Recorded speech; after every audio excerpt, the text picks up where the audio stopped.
guys make sure to get one of those. Host Rob, Benedict, and Louden Swain!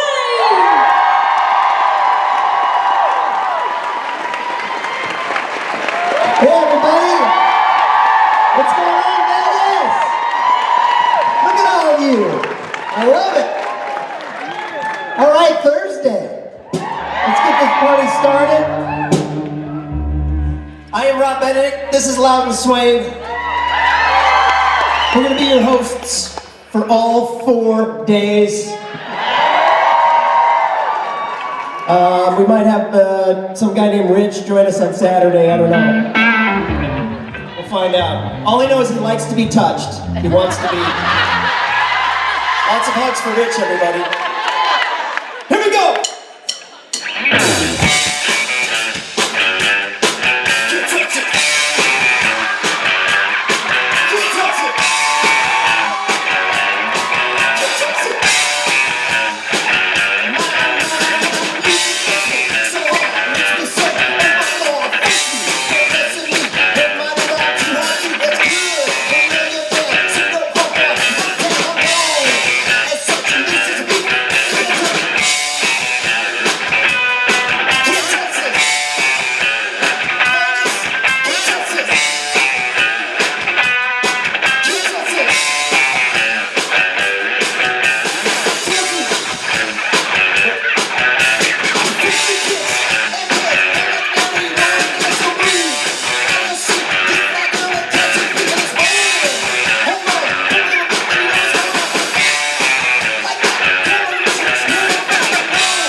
Well, this is a first. And if any of you know me or you've met me, you know I like to touch. I show love by touching. And, you know, unfortunately, in all seriousness, this coronavirus is no joke. So we're doing what we can to take precautions for all of us, for everybody. And we're gonna do the best we can with it. I just want you to know that I love you, I love that you're here, and I'm giving you all a really big hug in my mind. It's tough, we just did some Louden Swain photos, and it's tough. Like, hey, nice to see you. Can't do it. But we're gonna have some fun. There's gonna be some fun photo ops. We'll make it fun like we always do, because Supernatural fans are the best. And in the face of adversity, we figure out a way. We always figure out a way. And let's just hope the doctors figure this thing out soon so we can go on living. In the meantime, we've got a road rolling right through you guys. I don't know how you feel about it, but that car is in reverse. It's coming this way. So yeah, and we just figured that out. Billy was pissed off because it goes through his amp. Normally there are 2 of us hosting. I'm sort of the sidekick with the band, and Richard does all the talking. Whether I like it or not, he loves to talk. But this time, Richard is directing an episode of Supernatural. And so he will be arriving and taking his own sweet effing time and getting here on Saturday morning. So in the meantime, Dad's gone and we can party. I know I played Dad on the show, and Richard's my son, but in real life, he's like a 70-year-old man, and I'm like a teenager. I may be an evil god on TV, but in real life, I'm a 13-year-old boy. But we've got a great weekend for you guys. The Vegas convention is the mother mothership. It's a marathon. It's a marathon of guests. We've got, it's fun too, because we get to invite people we don't always invite. We get to meet people we don't always meet. But it all ends, as it always does, on Sunday, with Jensen and Jared taking the stage.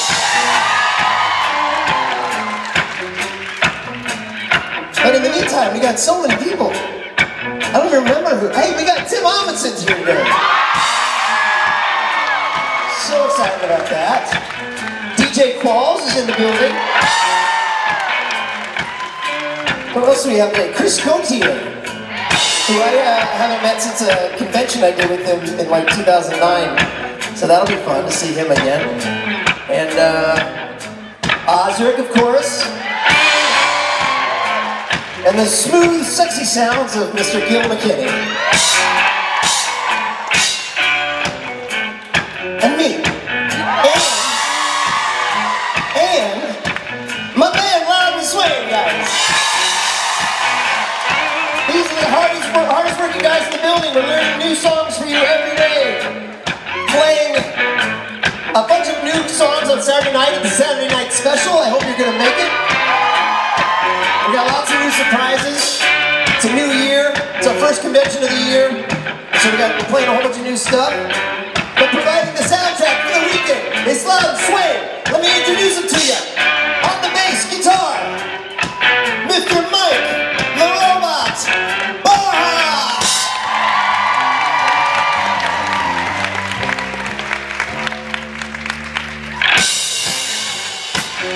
On the drums, the one and only, Mr. Steve, don't call me Steve because my name's Steven Norton!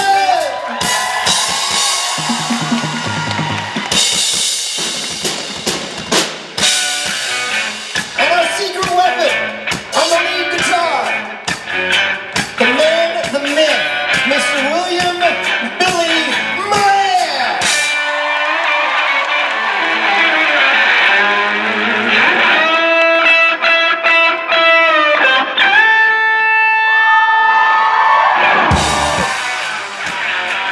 That's our band!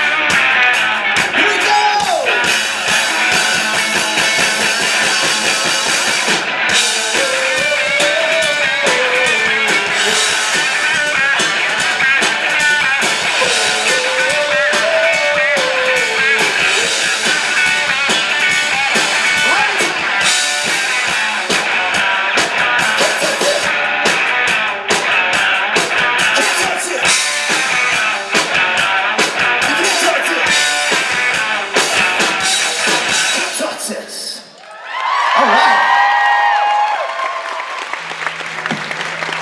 We got a light. We got lights for the first time ever.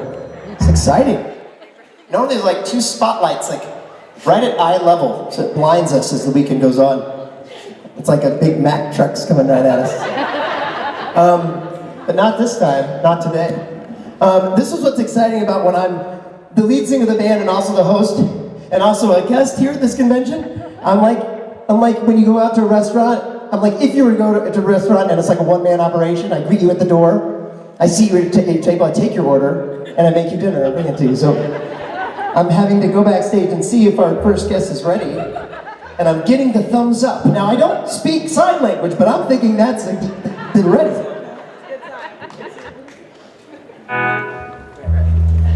Ladies and gentlemen, please give it up for the one and only Mr. DJ Qualls!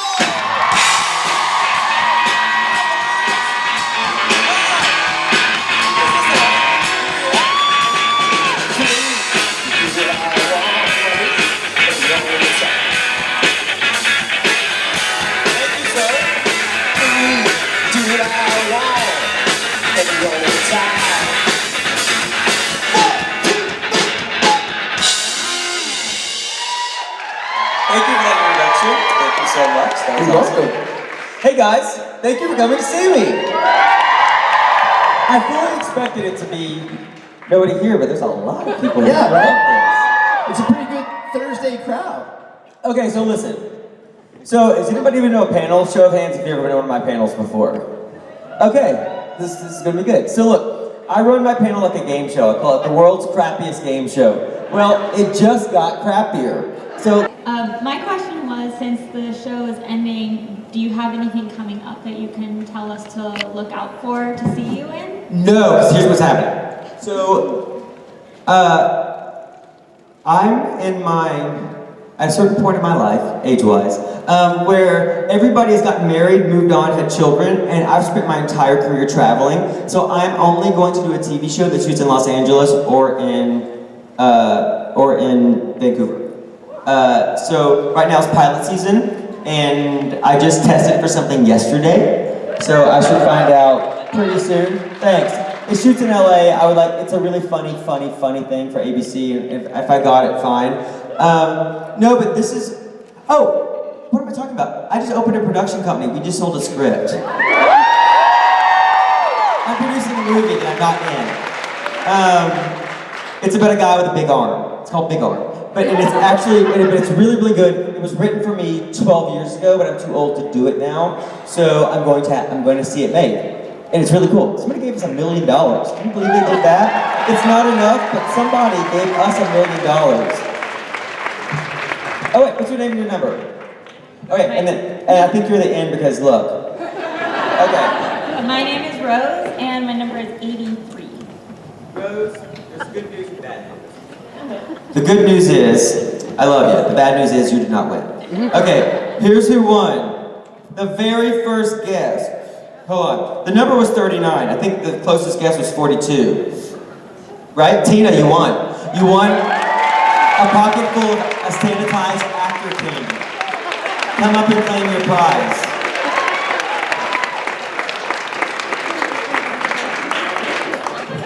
Hopefully they'll make those toothbrushes again, and I'll be handing out gold toothbrushes like somebody should. You can't be a rapper without a gold-plated toothbrush. Okay, here you go. There you go. And none of that's gonna hurt you or give you, not swine flu, coronavirus. All right, guys, thank you so much. Ladies and gentlemen,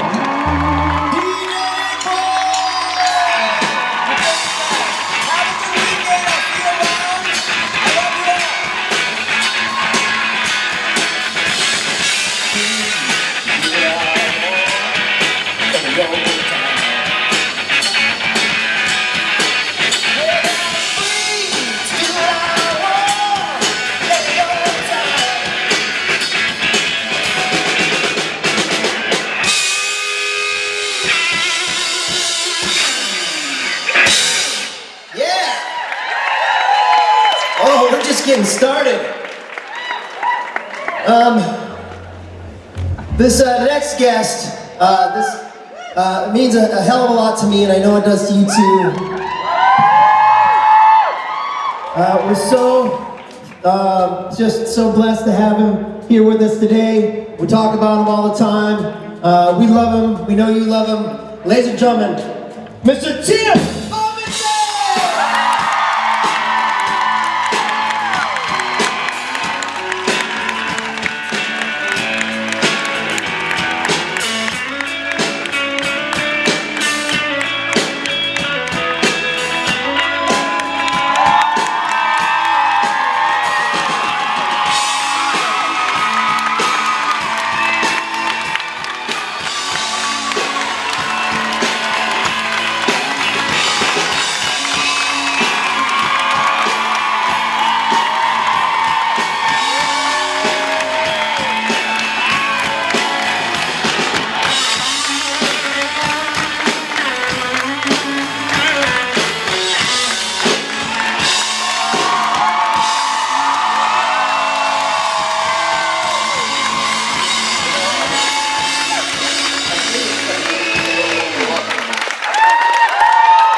Love you too.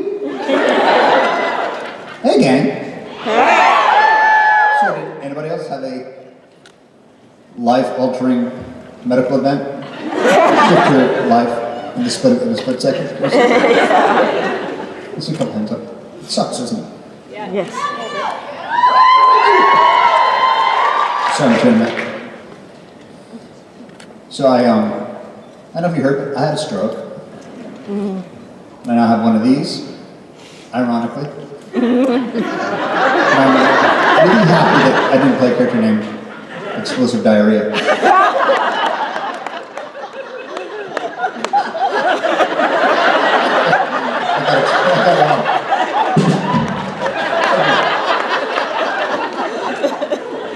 Hey guys. Well, thank you for coming out to see me and everyone.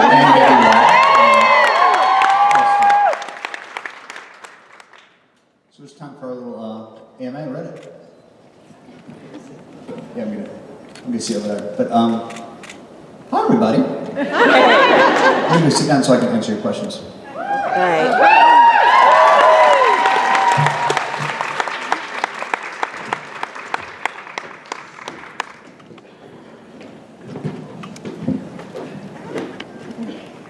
So this is, I'm here with Tim, but you guys see me all weekend, so you ask Tim your questions, and I'm going to be the Donahue and help field the questions. We're just so excited you're back, Timmy. Maybe not as excited as I am to be back. Such a thrill, and from the minute it happened, we had people asking about you and about... Yeah, what happened? It's a standard joke. Same thing that happened to me. Oh, crap. Are we okay? Huh? Are we okay? Yeah, we're okay. We're here, aren't we? Oh, thank goodness. Fine, well, you have questions. For me, Gallivant was just a perfect storm of everything I love, including Tim. So did you know that when you were filming the first season before anybody had seen it, that it was just going to be amazing? I think I'm so glad you liked it. For those of you who haven't seen it, it's on Netflix. Galvan was the job that, King Richard was sort of the role that I always felt that I was kind of born to play. It just hit all my theater school stuff. Shooting in England was amazing, and writing these big horses was super fun. And I remember you were excited about it. You knew it was going to be a special show. Well, yeah, you never know, but I was certainly hoping. It seemed like it had all the promise for it. Yeah. And it holds up. It's still good. I think it is. Yeah. And you're awesome in it. And you were terrific. That kid's is called a setup for a company. I'm sorry, what? Yeah, that's funny. Sorry, I do that all the time. I'm sorry, what? You were great in it, and you're great in everything you do, and we love seeing you in This Is Us. That's so awesome. We're excited about the new Psych movie. And, I've always been a huge fan of yours. I look up to you as a person, and I still do. And I love you so much.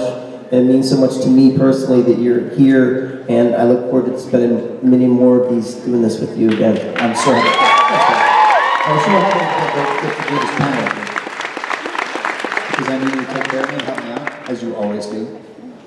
It's been, I hope you know, Rob, how much help you have been through the stroke, and how much I do look up to you and how you survived this and persevered and, are back singing and doing what you do. Thanks, man. Thank you so much. Is there any final thoughts for the peeps? Sure. I will reiterate how much I appreciate you guys, and I'm grateful for everything you've given me, emotionally, and the strength to keep going. One of us. When I see stuff on Twitter about people's struggles, I'm like, yeah, no, I'm familiar with that. Maybe not the exact struggle, but certainly familiar with the struggle. Well, good. I'm sorry, guys. I was saying, I think the more that in this world we realize that everybody's got their crosses to bear, the better we would all be. Absolutely. Ladies and gentlemen, Mr. Timothy Amundsen, our Benedict.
you, man. That was a nice version of What If God Were One of Us? Extended version. Does anyone know what's happening now? Break. Okay. Great. All right. So now we're gonna have a break. Hydrate. Get yourself something to eat. We're gonna come back very soon and have more things happen on stage. I don't know what they are, but we'll be here for them. All right. So enjoy yourself, and we'll see you soon.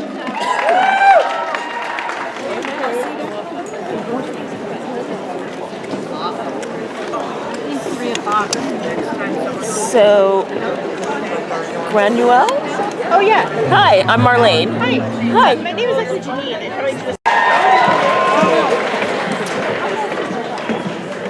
Our next guest, we realized just now backstage, you can pronounce his last name 10 different ways. And I was pronouncing it the French Gautier, which he said I can do if I want to be fancy. Then the powers that be said it was Gaucher. And I still don't know what the right way is, but I'm gonna. It's Gaucher.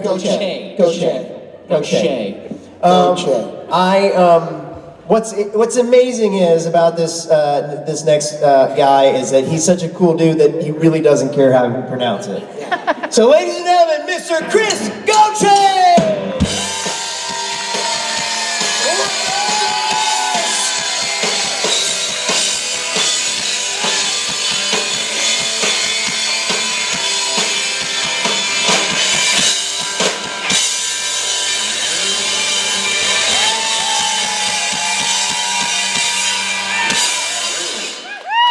That's Canadian too, by the way. That's why we Neil Young. That's why we played it. That's why we played it. We Thank always you. play something that specific for the person that's coming out. Thanks, eh? And you're Canadian, eh? so yeah. So yeah, it's good up there. Yeah, eh? Neil Young, yeah, eh? Yeah.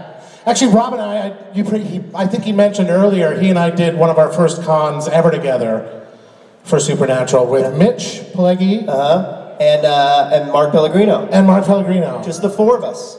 In a place called Birmingham. And we did it to a hall of like 50. And they were there. And you were there. Yeah, but we had a great time. It was so good. It Yeah. was so good. That was where one of Richard Spade, one of his favorite stories is we were on a train coming back and we spent the whole weekend together, just the four of us, so we're pretty tight.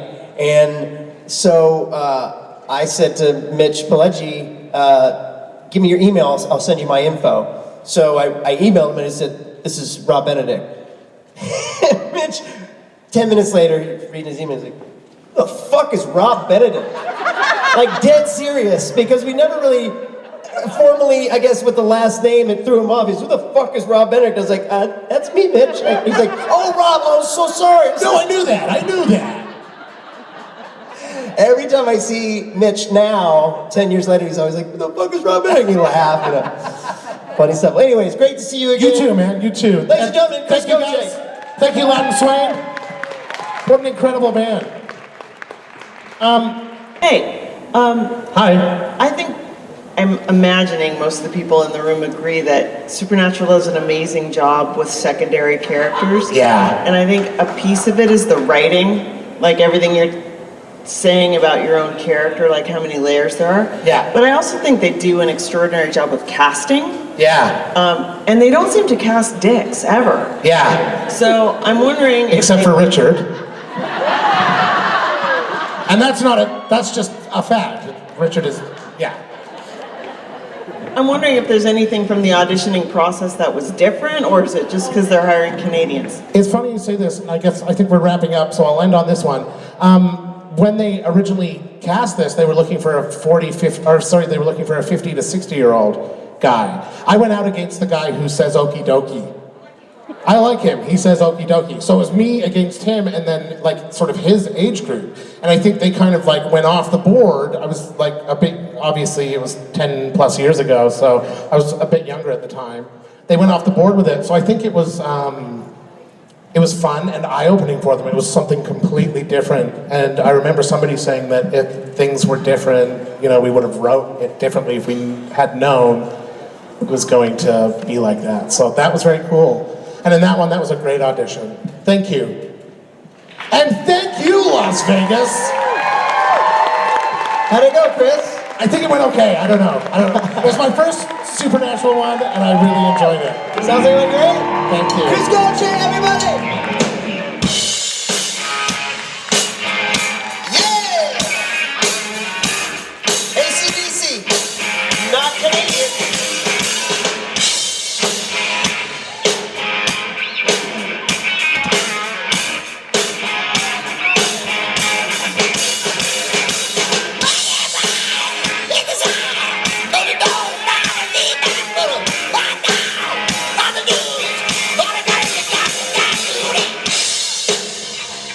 Thank you. Thank you so much. Thank you. Thank you. Thank you so much. Namaste. So that happened. Ladies and gentlemen, these next two people to take the stage, I'm always very pleased when they're here. They're two of my absolute favorite people in the world, Mr. Gil McKinney and Mr. Osric Chow!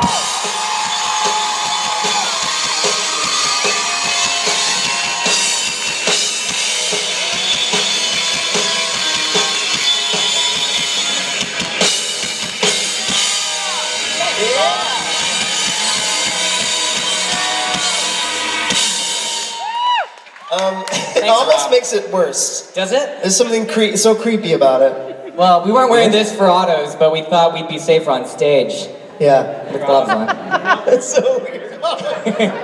Hey, at least they're not moist. That's Oh, good mine point, are. Gil.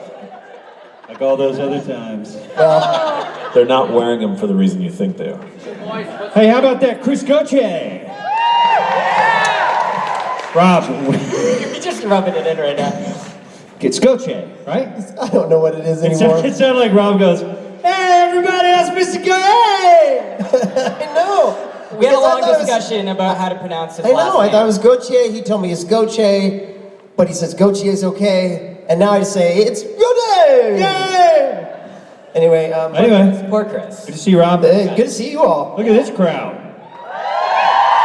It's a big Vegas crowd. Wow. This is for Gil. Obviously, Sit you down. have a magical singing voice, and I haven't looked too far in the schedule. I just want to make sure you're going to sing for us tomorrow night. Tomorrow night, what's tomorrow night? Karaoke? Yeah. Oh, yeah. Yeah. We'll be here. Oh, what song are you gonna do?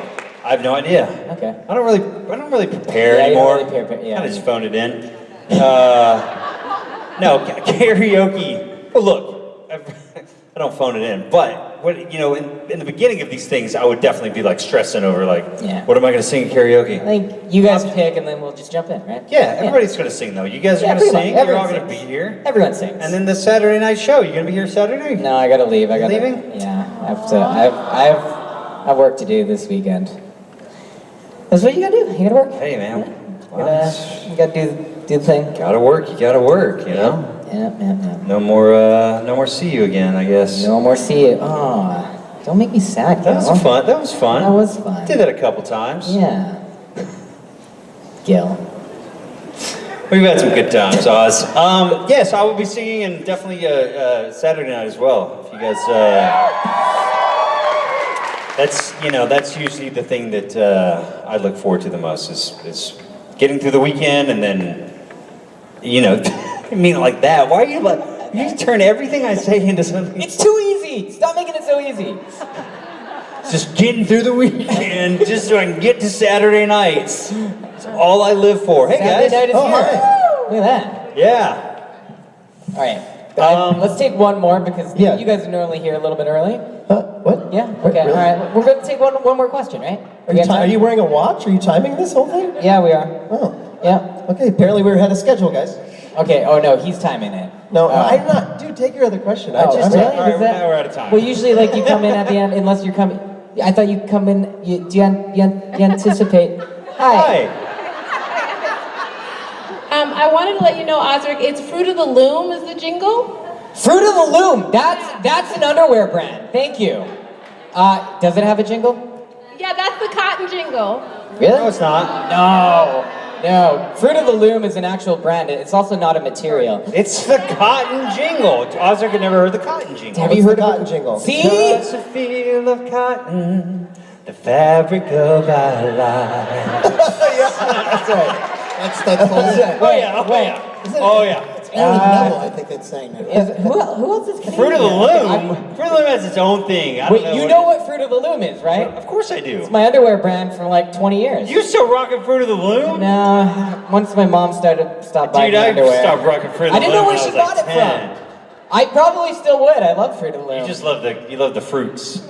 I do. I enjoy fruits. So. The fruits are fun. The fruits are really fun. The grape guy and the... Yep, the grapes always stood out to Robbie, me. They don't even you're need an a actor. jingle. Yeah. If you got offered one of the fruits in a Fruit of the Loom commercial, would you do it? Honestly. First of all, I want to say, I know the strawberry. I know... Oh. You know the strawberry? Yeah. Second of all... Wow. Can I get a introduction? Or? Yeah, I can get you a signed headshot or... Wow. Second of all, I don't know. I don't know if I can do tough, it. right? I don't know if I can do it. Yeah, that's tough. What if they're like, this thing is gonna run for 5 years? Yeah. Maybe the money would be good. Yeah. Money's good on those commercials. Yeah. I mean, they just see this part of you, right? What's your favorite jingle? That's tough.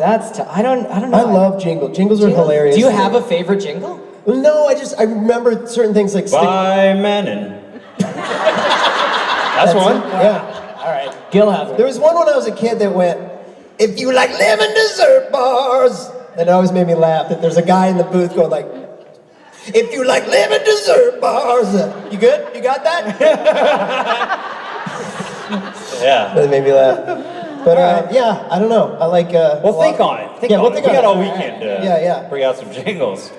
All right, hashtag JingleCon. Guys, did you have fun? Yes. Good. Did you guys have fun? Yeah. The magic duo that is Ozark Chow and Gil McKinney.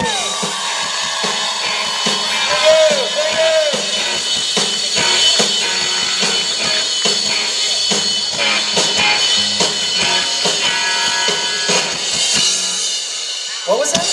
Look how young we are. Is that your Harry Potter headshot? This is what we look like before doing conventions. You do look Get a really British. before and after. That's hilarious. That's a good song. You want to try that again? We I took it down. really fun a band Where's your note. marker? We were gonna play Father Figure, a song that we sometimes play Gil off with, and he sings and everything. But Norton, we didn't tell Norton, so Norton was still playing Blink 182 just now. It kind of worked. So he was playing, but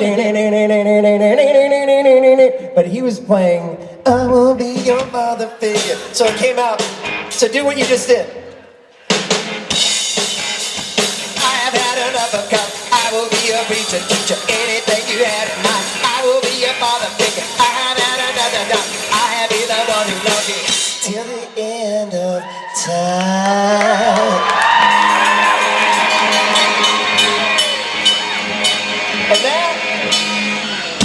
And that, ladies and gentlemen, is what we call a mashup. Well, okay, I think that's the end of the on-stage stuff tonight, but you guys are gonna watch Scooby Natural tonight. There's also a man's cave, I believe, happening. We're gonna bid you adieu. That's French for goodbye, but I think it is. Yeah. But we're gonna be back in the morning, bright and early, doing the same thing with whole new guests. We're doing a private Louden Swain concert tomorrow. It goes on and on. There's then more guests Saturday, concert Saturday night, Sonny, Jensen, and Jared. It's gonna keep going and going and going. So have a blast, and we'll see you in a little bit. Good night. Thanks for a great first day.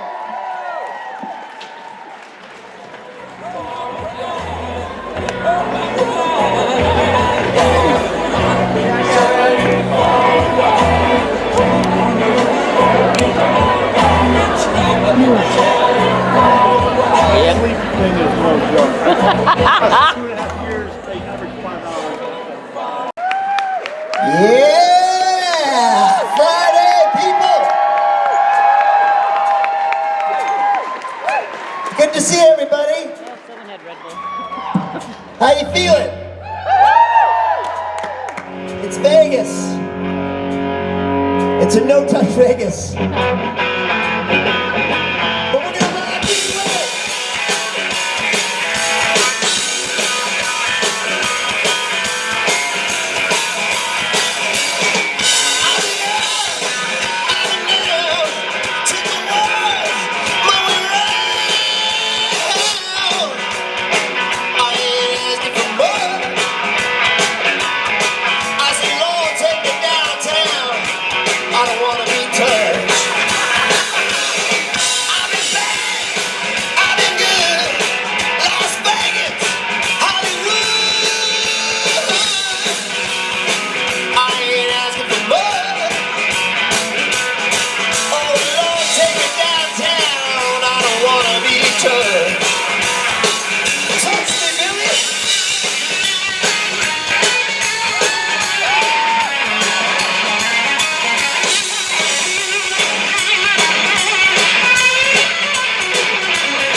Vegas, how you doing today?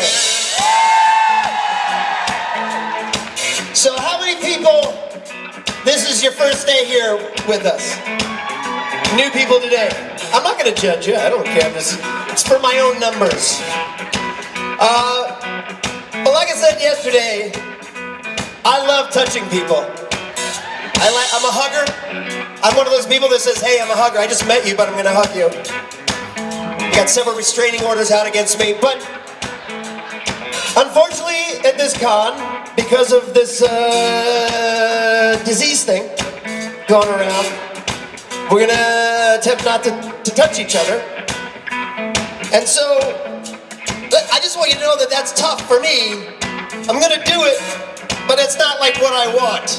I just want you to know I love you, and in my mind I'm hugging each and every one of you. Maybe I'm lingering too long, but it's all in my mind. But in real life, no touching.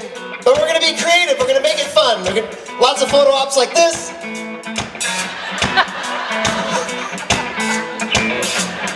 There's a lot of that. I'm a big fan of this. Fucking bring that all day. We could do the awkward hug, but we're not touching. I mean, the list is endless. Another great thing is we have a road right down the middle of the audience here, so be careful, this section. It's also a two-way highway. This is day 2 of a 4-day con, the only 4-day con we do. That's right. It's Vegas. We went out last night. Did I drink too much, maybe? Am I hungover? A little bit? But that's Vegas, right? I woke up this morning, I was like, God damn it, Benedict, you did it again. It's just night 1. But that's what this is for, right? Well, today's another great day. I mean, Adam Fergus is in the house. David Hayden Jones is here. I'm excited to meet Matthew Lillard. Brianna Buckmaster, Kim Rose. That duo is here. And this is all leading up to Jared and Jensen are going to be here on Sunday. Really, but it's so exciting. Alex Calvert is here. Mark Pellegrino is coming. Ruth Connell's on her way. Misha Collins, my God. It's all the heavy hitters. The A-team is going to be in the house. So it's very exciting for all of us. But rooting down the convention, from the minute it starts to the minute it ends, myself and my band, Louden Swain, are here. I'd like you to meet the boys in the band. Tickling the 4-string bass is Mr. Mike. Robot Borja.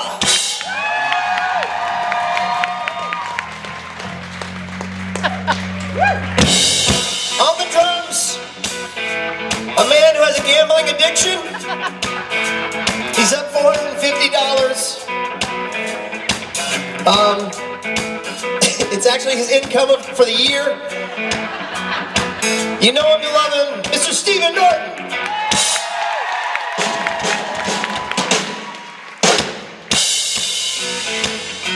And on the lead guitar,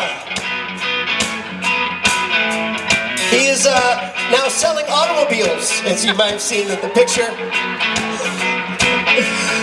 Mr. Billy Moran!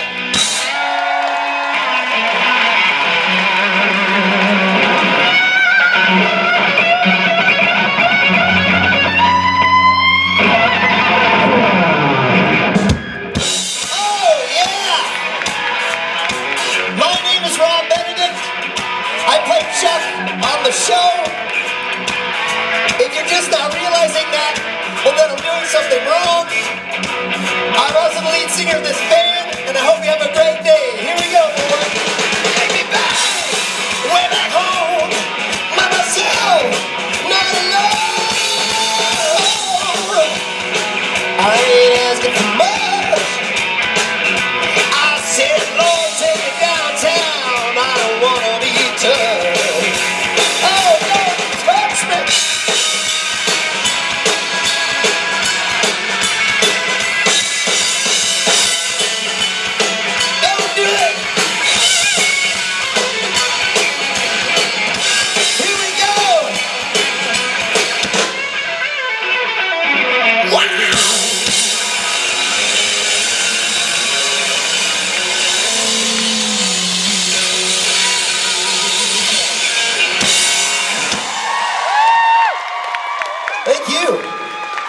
Thank you so much.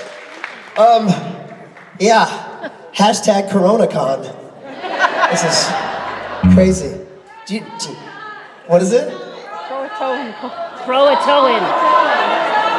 CoronaCon, I like it. Mashing the worlds, very good, I like it. You win. We just heard that we heard from me, because I told everybody backstage, that 30%, that the Corona beer sales are down 30%. Somebody's missing the memo. If I'm CEO of Corona, I'm going, oh God, why? Why couldn't they have called it Bud Light virus?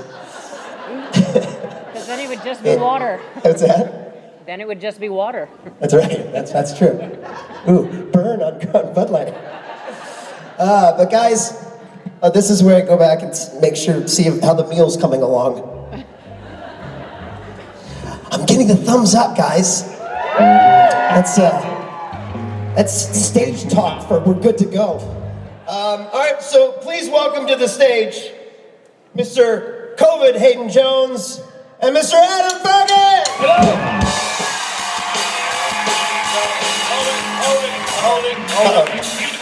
Hold it. Oh boy. Uh-oh. I'm so sorry to be the bearer of bad news, guys, but... Adam Fergus, what's going on? Unfortunately, I'm here in my military garb because we've had a bit of an emergency situation. Oh, crap. And David Hayden Jones cannot make it this weekend. What? No, he can't be here, unfortunately. But we have found a suitable replacement. Can everyone give a warm welcome for the first time, Mr. COVID Hayden Jones?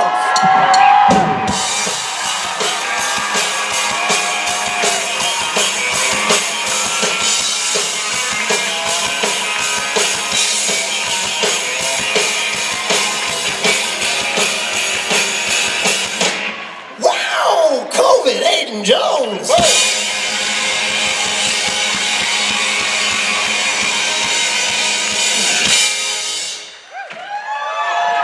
Thank you! Wow. Wow, it's good to be back. How do we know this is actually David Hayden Jones? No, it's his long-lost cousin. Safety first. Safety first. That's what he said. This is... I'll translate. Luke, I am your father. Luke, I am your father. I knew Canadians were nervous, but like this is taking it. Excuse me? Oh my gosh, I'm asphyxiating myself. Okay. He's asphyxiating himself. I don't know what that means, but... Oh, it is him! It is him! It is. It's really him. It's pulled the wool over my eyes. David, you look fantastic. Thank you. What's with the suit? Is something going on? Apparently I was told, safety first. Okay, cool. So I'm rebranding myself this weekend, as he said, to COVID Hayden Jones. That's right. So I'll be signing. So there's a memento for everybody. That's great. Bottle of Corona for everyone in the audience. It might be hard to sign with these things. Pretty thick. Listen, I'll get through it. All right, good luck, guys. Thanks, band. Be safe. Let's have a little round of applause for the band. They really put it in this weekend. They got a 4-day con. But it's great to be back. 2020. Oh! Sorry, let's try and rattle through Inside these last sports. couple. I hear the band murmuring back there. Do we have one more question in us, folks? Yeah, we do. Go. Okay, hi. Hi, my name's Jaden. Before I ask my question, I just wanted to say I found out that Ketch had the same birthday as me, so I found that really cool. Oh! Ketch has the same birthday as you? Yeah. That's awesome. Did you look closely on the forged documents? Is that what happened? Well, no, how do you know Ketch's birthday? It's from the Alexander Ketch. It was on Wiki SPN. Oh, it's just on the internet now, apparently. One more. So someone else did that work for you. One more. So you're just standing there a long time. Go ahead. My question was, do you guys ever look at edits that people make of you that are posted on Instagram? I try to like and love as many edits all the time. So anyone who knows me I'm a huge fan of all you creatives and artists and all that stuff. It's like all the hearts in the world for this incredible community. So that's a huge yes from me. Sorry, quick, go. Hey, it's the band. Hey, go on, quick. Hi, I'm Chase, and I was curious, what was the most evil thing Jensen and Jared ever did to you on set? My very first day, Jared pretended not to understand what a word I was saying. He, over and over again, he would call for cut. And then he goes, I don't understand, and I was going bright red, and I had no idea that it was a joke until I realized it was a joke. I don't know if it was evil per se, but I think Jared's farts are pretty legendary. It's a fact. They're awful. And they're pretty awful. Yeah. Ladies and gentlemen. Ladies and gentlemen. Thank you so much. Hey, thank you guys. Adam Ferguson, David Hayden Jones.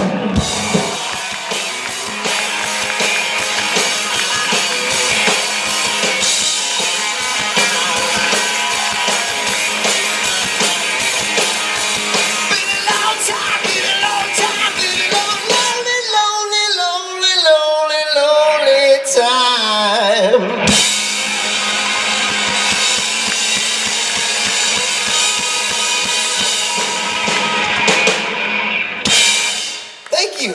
All right. That was fun. Where'd the hazmat suit go? I don't know.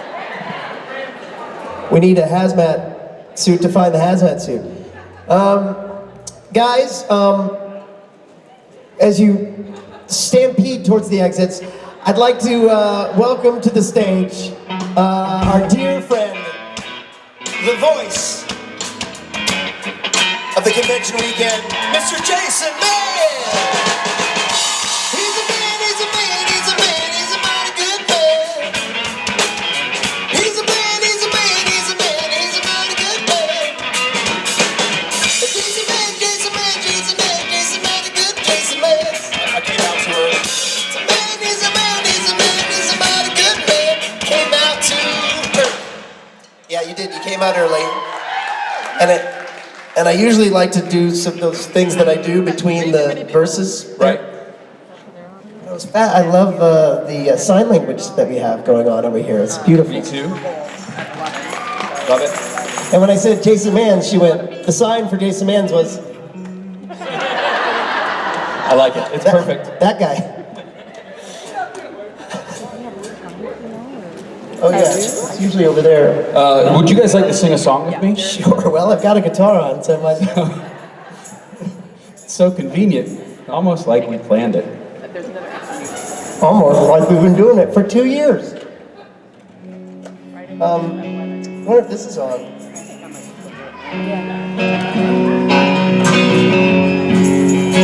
When you said 2 years, someone in this general vicinity said 3.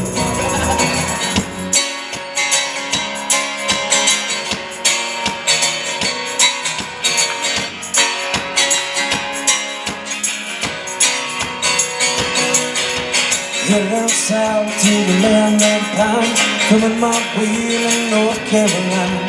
Stand up the road, way that I see it light.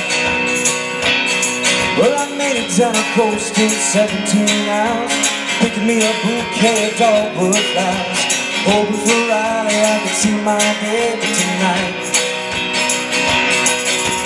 Rock me, mama, like a wagon wheel. Rock me, mama, any way you feel. Hey, hey, mama, rock me. Rock me, mama, like the wind and rain. Rock me, mama, like a southbound train. Hey, hey, mama, rock me. Run from the cold up in New England. I was born to be a fiddle in an old-time singer. My baby played the guitar, I picked the banjo now. All those North Country winters keep on getting me down. I was homeless with the money, so I had to believe. Ain't turning back, living out old life no more. Rock me, mama, like a wagon wheel. Rock me, mama, any way you feel. Hey, hey, mama, rock me. Rock me, mama, like the wind and the rain. Rock me, mama, like a southbound train.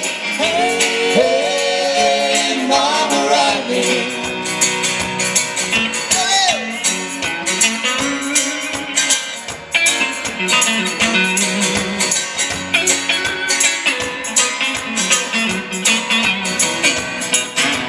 Walking in the south, out of Roanoke, caught a trucker out of Philly, had a nice long choke.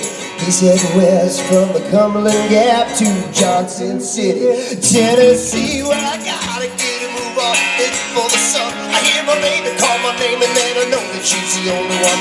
If I die right, at least I will die free. Rock me, mama, like a wagon wheel. Rock me, mama, any way you feel. Hey, hey, mama, rock me. Rock me, mama, like the wind and the rain. Rock me, mama, like a southbound train. Hey, hey, mama, rock me. Rock me, mama, like a wagon wheel. Rock me, mama, any way you feel. Hey, hey, mama, rock me.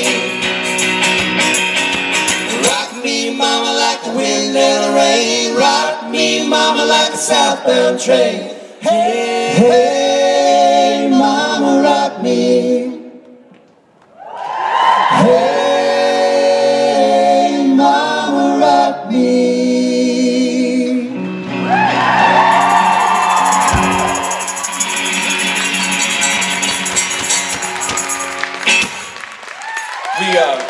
We got him. We got him again. I always get him, yeah. False ending. I saw a couple people go, ah, dang it. Yeah. And one time we got me. It's been known to happen. Y'all want to sing another tune? Sure. Us fellas have a little side project called the Station Breaks, and we like to sing some tunes with it once in a blue moon. Gone? All right. Feel free to count along if you'd like.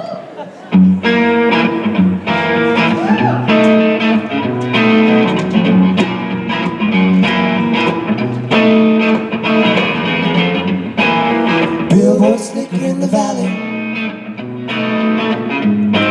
I stare back at him with my camera raised. Maybe I'll go start a fire. If they catch me, they'll put me away. Used to say he's got potential. Now I'm on the way to nowhere. 6 more miles and I'm out of state. 5 more ways I could have made my case. 4 suitcases of reasons it went wrong. You think they got it? I got it. Well, just 2 more people didn't make it. One good thought my head, but now it's gone.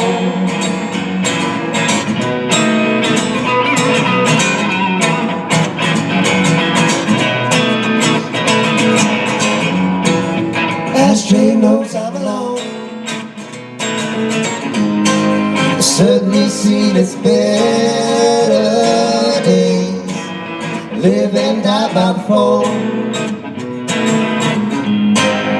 Live and learn and love my foolish ways.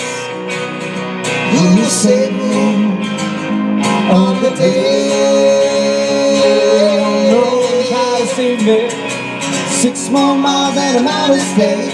5 more ways gonna make my case. 4 suitcases of reasons it went wrong. I got 3 just 2 more people didn't make it. 1 good thought in my head and now it's gone. Now it's gone. Now it's gone.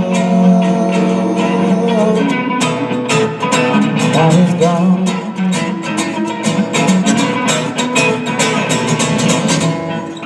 One good reason for leaving.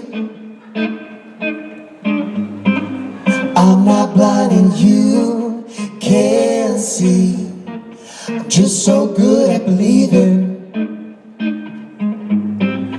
Damn my sensitivity. I can't help it. My heart bleeds. I'll be damned if I can help it. 6 more miles and I'm out of state. 5 more ways good to make my case. 4 suitcases of reasons it went wrong. 3 ibuprofen headaches. I got a 3 ibuprofen headache. 2 more people didn't make it. 1 good thought in my head. 1 good thought in my head. 1 good thought in my head. And now it's gone. Now it's gone. And now it's gone. And now it's gone.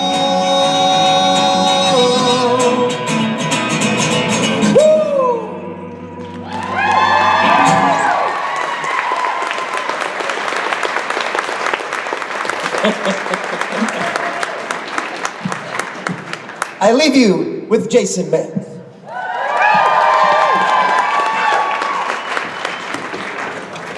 Hi.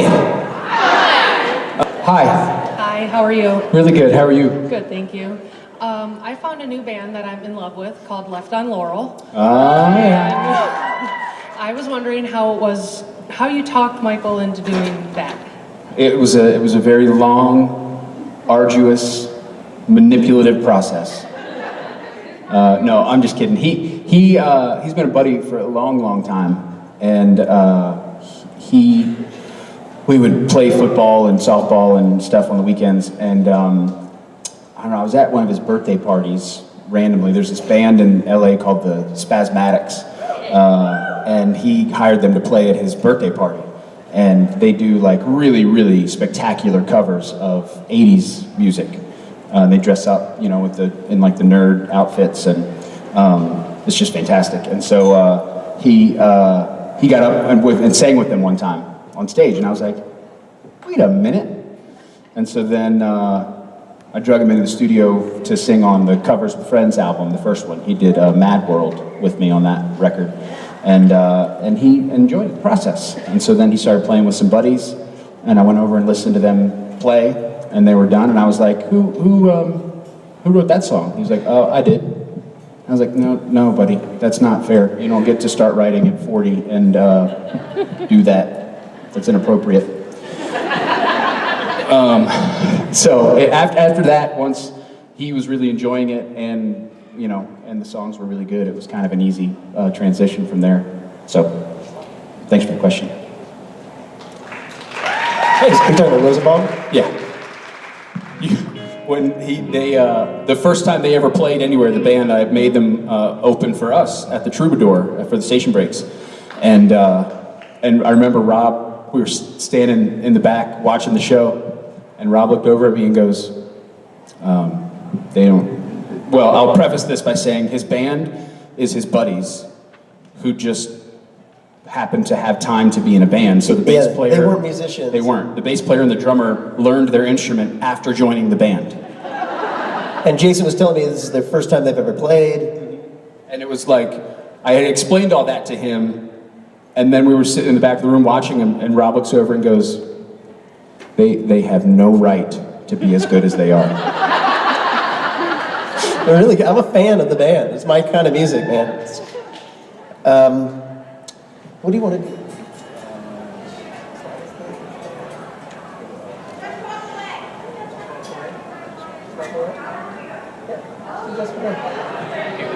We'll do Hallelujah tomorrow night. How about Just Walk Away? I heard Just Walk Away. We've never done that. Okay. Doesn't like singing a song you haven't sang in 6 months. Yeah. I'm gonna come over here and read your notes. Read my what? Are you okay doing that by yourself?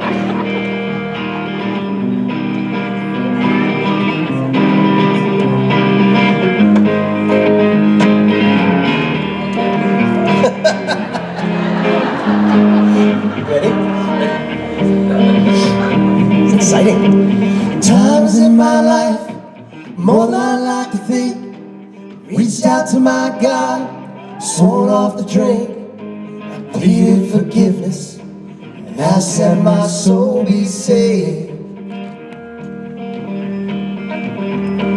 Here I find I'm facing this moment of truth. Water trickles over me like a fountain of youth. And I'm feeling better than harder, and it's all because of you. I told you, I know you, I can't hold you, I knew I couldn't stay. Oh lady, don't save me, you blame me, please just walk away. Yeah. Don't look over your shoulder, I'll be okay.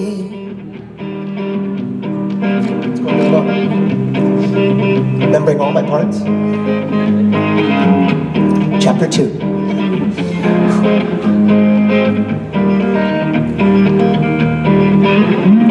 No matter how many times you say it'll never be me, can I let you God know you it will be? God like a fool, down on bended knee. I got cocky early. Even though you don't deserve it at the end of the day, when you least expect it, sometimes you get saved. Rescued from yourself, rescued from the mess you've made. 1, 2, 3, 4. I told you, I know you, I can't hold you, I knew I shouldn't stay. Oh lady, don't save me, you blame me, please just walk away. Yeah. Don't look over your shoulder, I'll be okay. Well, don't you trust a thing like honesty? I don't make the rules up, rules they follow me. Hope you like the taste of my homily.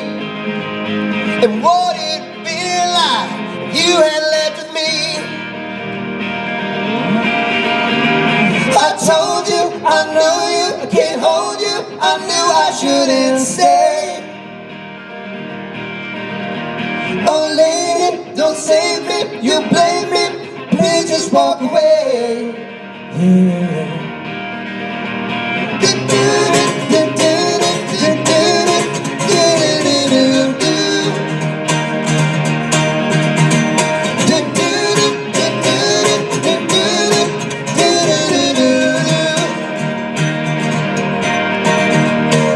Don't look over your shoulder, I'll be okay.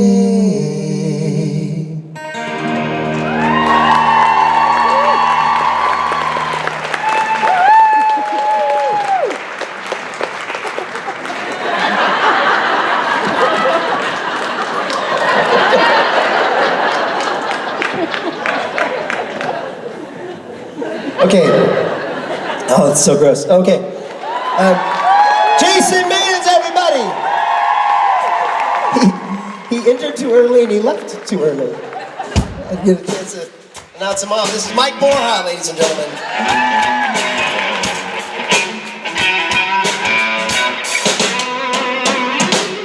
That was a man, that was a man, that was a man, that was a mighty good man.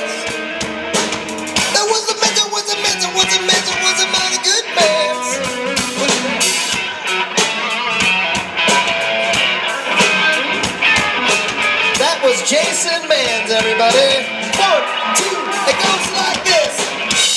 All right. All right, guys. Well, this is fun. We've got a new guest that I've never introduced before, and we're happy to have her here. And we even learned the theme song to her show. So, ladies and gentlemen, please give it up for Miss Gray Griffin. Scooby, Scooby, Doo, where are you? We got some work to do now. Scooby, Scooby, Doo, where are you? We need some help from you now.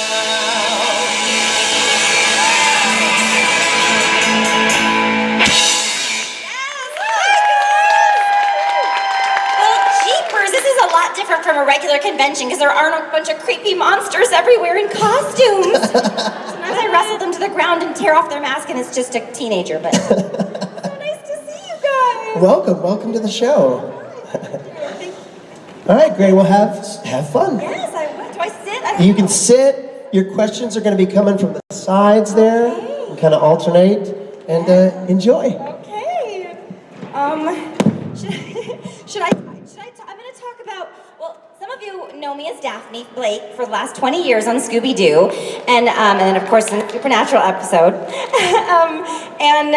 But when you guys were growing up, I was Emily Elizabeth on Clifford the Big Red Dog. Does anybody remember that? Yeah. And Vicky the babysitter on Fairly Odd Parents. I missed you. How have you been? Good. Well, this next person to take the stage is another voice in the Scooby-Doo world, but I've been a fan of his acting work for a long time. He's a great actor, and I've just met him today, but he's a great guy, and I know you'll like him too. Please give it up for Mr. Matthew Lillard!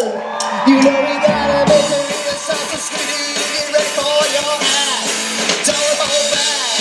And Scooby-Doo, if you come through, you're gonna have yourself a Scooby snack. That's a fact. Scooby-Dooby-Doo, where are you? That's right. Why did you stop? Well, we did that part.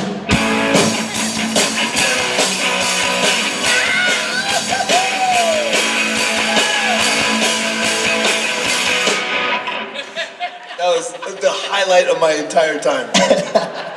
Why are you in the back? There's seats up front. No, that's not how it works. Let me give you my coronavirus. I'm stripping and nobody's screaming. Thank you so much. One of those fails, you just ask for it. Well, yes, you have to. I'm taking my shirt off, everybody. Please scream.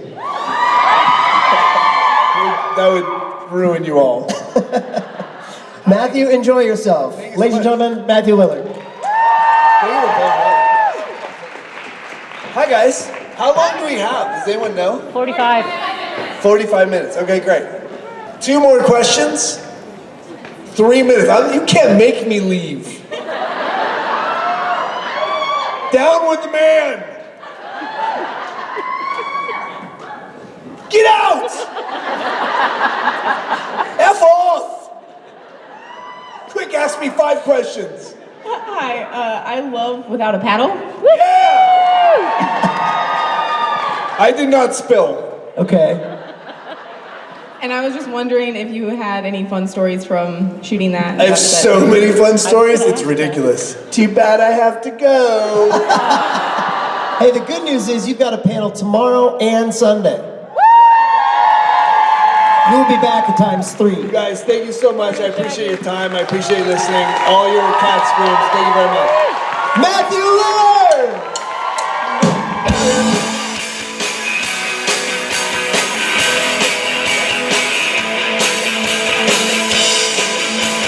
We're doing the bridge part.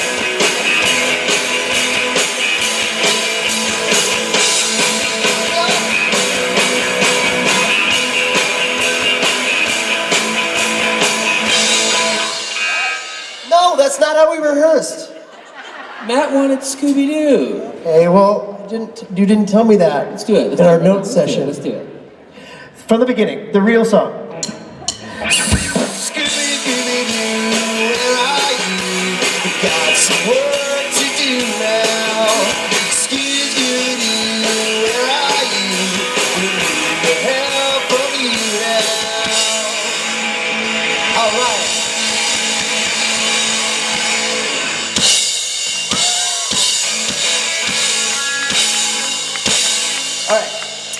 That's that. Stop. All right, the good news is he's going to be on stage 2 more times. We have more chances to get that right. Always what you love to hear the band say. Well, we'll get that right at some point. All right, next to the stage, 4 very handsome gentlemen. Mr. DJ Qualls, Chris Goche, Ozzy Chow, and Gil McKinney. We can make it if we try, just the 4 of us. You and I, just the 4 of us. Building castles in the sky, just the 4 of us. You and I. Hey guys, how's it going? That was cool. Thank you, Rob.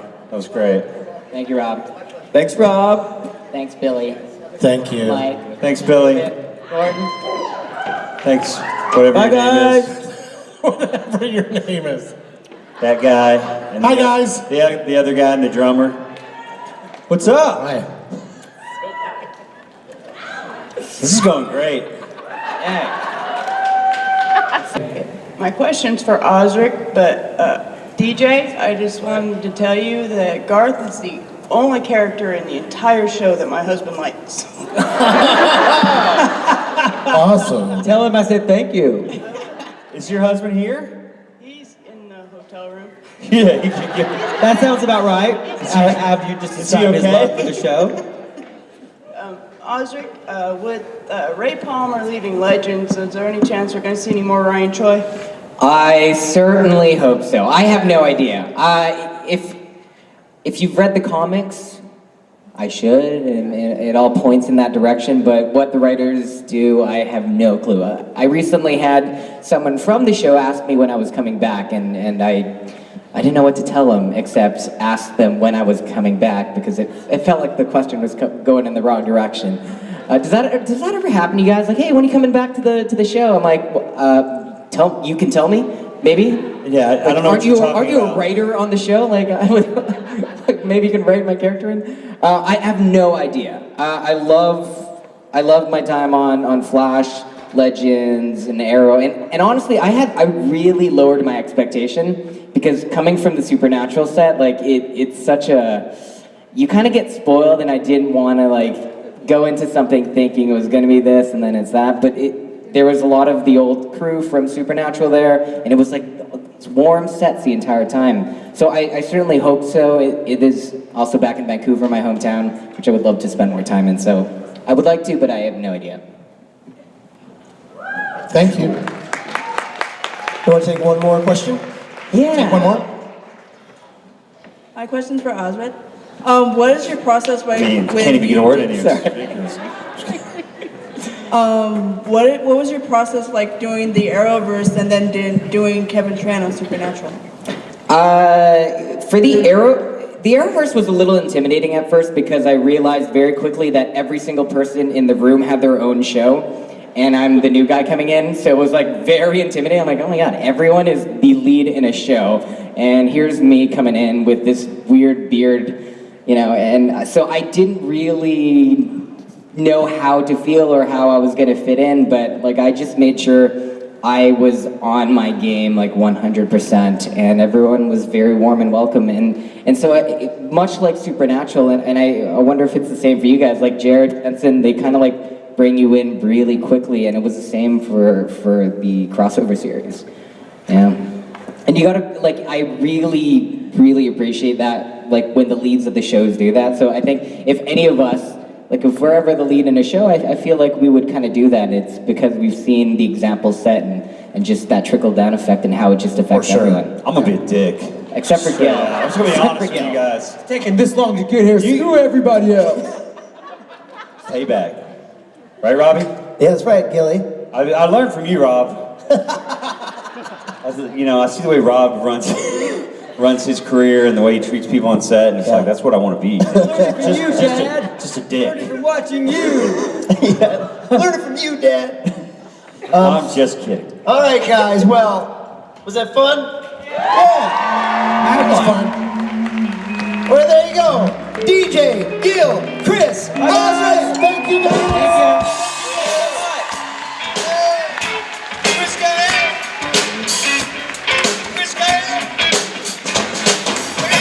Just the four of them. They just walked off the stage, just the four of them. I'm enraged. Just the four of them.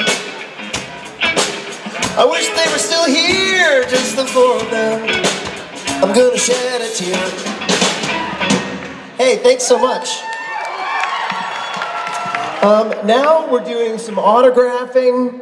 I think we're taking a small break on the stage while we're signing some autographs, and then we'll be back. Julian Richings is here, Kim and Brianna are coming. It's all happening, so stay tuned.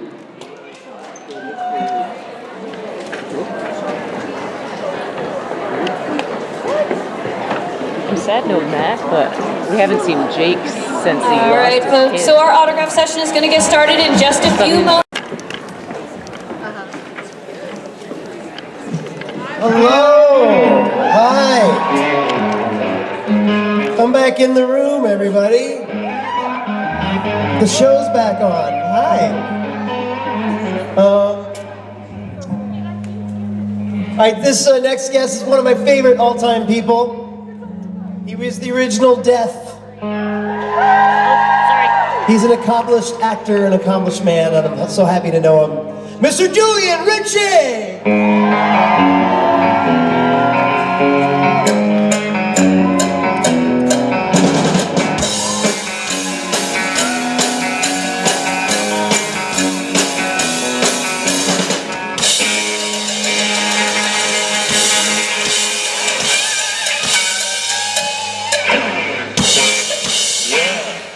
Well, thank you. Yeah.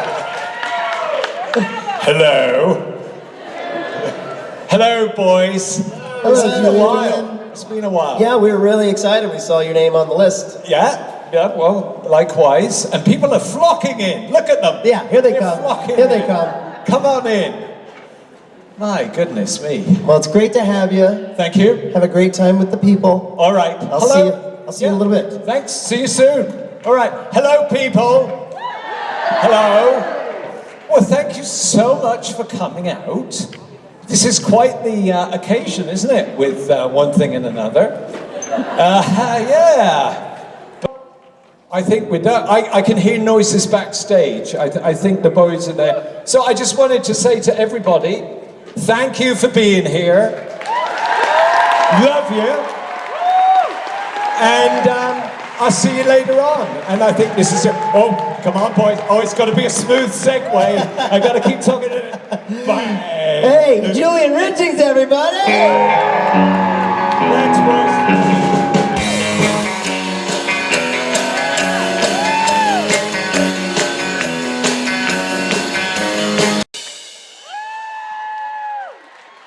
Thank you so much. What that cowbell over Need more cowbell. Need more cowbell. Yeah, cowbell. Guys, we have a real quick announcement, really quick. The band has new T-shirts this year for our Saturday night special tour, and they're for sale now. And Billy just pointed out they also make for a great germ guard. So, big X on the front. They're It's a big X on the front. $179. $179. Yeah. It'll save your life. Guys, so excited about the final panel guests for today. They're all stars, and they're the power duo, and they go by the names Brianna Buckmaster and Kim Rowe! Back girls, what you gonna do? What you gonna do when they come for you? Back girls, what you gonna do? What you gonna do when they come for you? Back girls, what you gonna do? What you gonna do when they come for you? Bad girl, what you gonna do? What you gonna do when they come for you? You know what, you're not... Well done. You're not gonna do a goddamn thing because we can't touch you. I know, it's... You're gonna be like, neener, bad girls, fuck off! You're gonna get a stern talking to. Yes, you are gonna get a piece of my mind. That sounds worse, man. I'd rather just molest you and get the fucking virus. Hashtag. SBN Vegas. Thank you, we love you. Enjoy, gentlemen. Foot 5. The band, everyone. Oh, hello.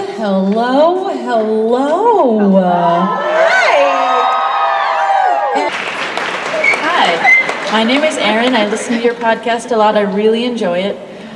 Recently, you had an appearance in LA, kind of like a live podcast. Yeah. I didn't make it to that one, but is that something that we can look forward to seeing more often? We sure hope so. We're working on it. Yes. We are working hard on it. By we, I mean our new agent. Yay. Yes. And part 2, Kim, listening to the stories that you tell about your life, growing up and everything, I just wanted to let you know I really identify with that. And even though I'm about 10 years younger than you, I really feel it's nice to not be alone in the insecurities and the vulnerability and stuff that you display. So thank you very much. Thank you. That's the point of it all, right? What? Is doing this, we aren't alone. That's what Wayward really did for us, is I was very used to this being a solitary experience in life, and then you fuckers showed up. Big ol' open arms. Ruined it. And we loved you, and we felt supported and loved, and then we felt like returning that support and love, and fuck off. Well said. Thank you. Thank you. I am nothing if not a tender, compassionate, and well-bred lady. And we'll leave them with that. Guys, we love you. Thank you so much. Kim Rose, Brianna Buckmaster.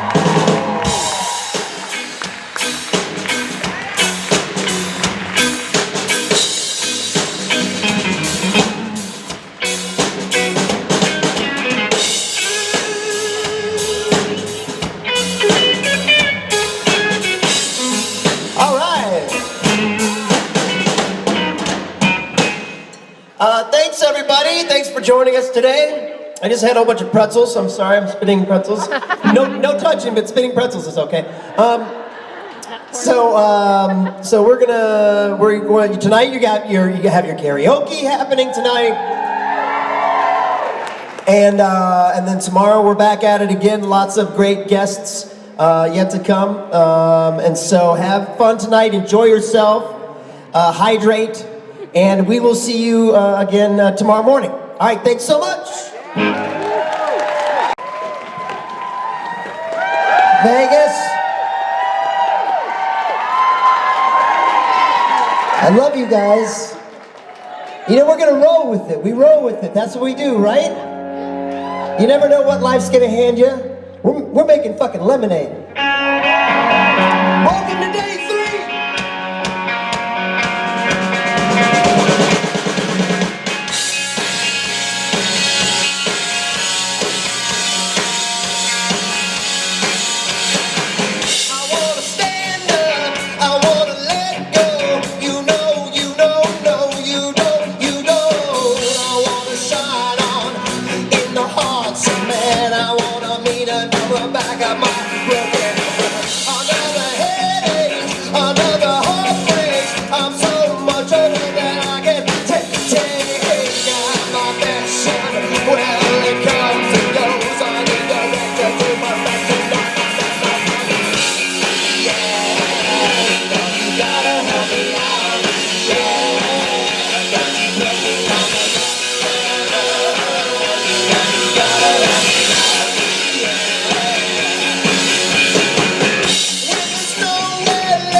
Singing you a song today by Las Vegas' own The Killers, great band from a great city. How many of you, I know Stephanie's asked, but I didn't see, are just fresh new people here today, Saturday, people? All right. Respect. How many, respect you. How many people started on Friday? Friday, people. So much love.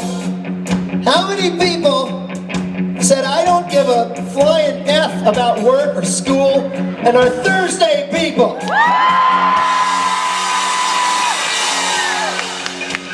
That's effing exciting. I gotta watch my F-bombs because I know it's 9 in the morning and there are children in the room. Steve's not, his virgin ears have never heard.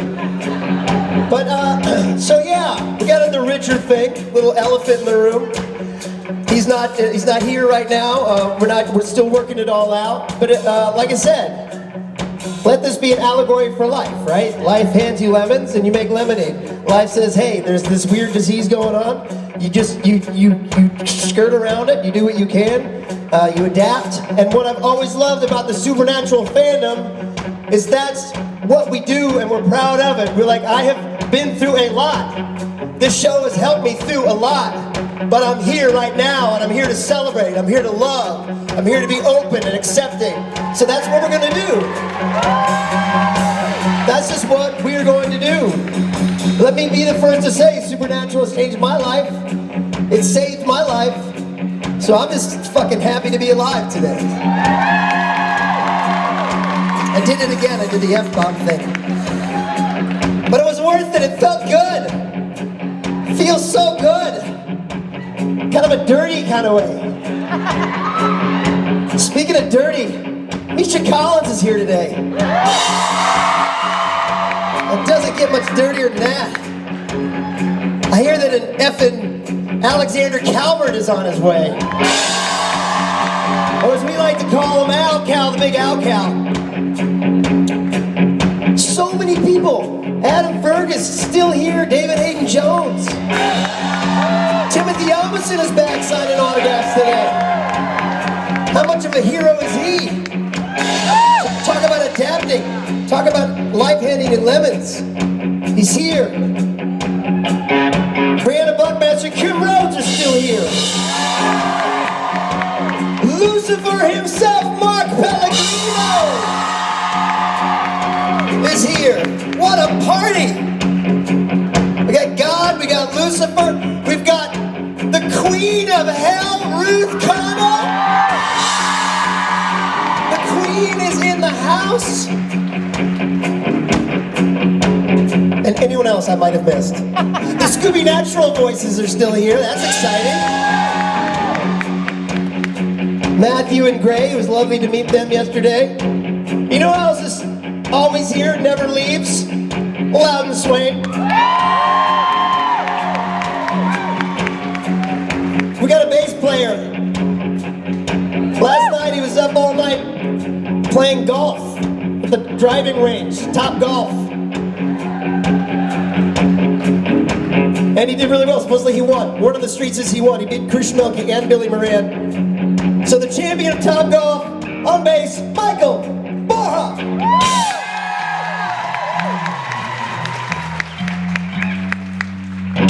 Robots play golf. It is true. When he was created, they gave him a golf chip. He also has an excellent chip. Good chip. On the drums, a person who says, screw you, I'm not playing golf. I'm gonna go spend too much on a sushi dinner. On the drums, Mr. Stephen Norton.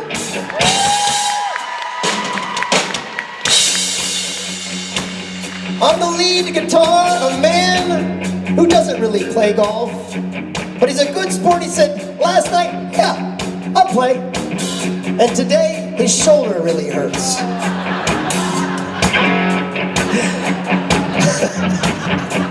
But he made it anyway, Mr. Billy Moran.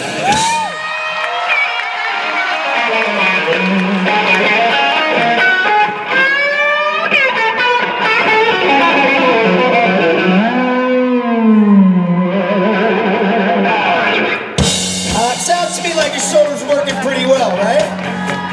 And I am the lead singer of this band. I had a thing. last night. No, I had plans to go, and then last minute I got an audition, and I was excited. Okay, I'm gonna put myself on tape for this audition. I come to work today, I found out David Hayden Jones and Gil McKinney had the same audition, so we're all. It's tough. It's tough. I'll be happy for either of them if they get the role, but I'll be mad that I effing missed Top Golf. Nevertheless, here we are, day 3, Vegas. I got soul, but I'm not a soldier. I got soul, but I'm not a soldier. I got soul, but I'm not a soldier. I got soul, but I'm not a soldier. I got soul, but I'm not a soldier. I got soul, but I'm not a soldier. I got soul, but I'm not a soldier. I got soul, but I'm not a soldier.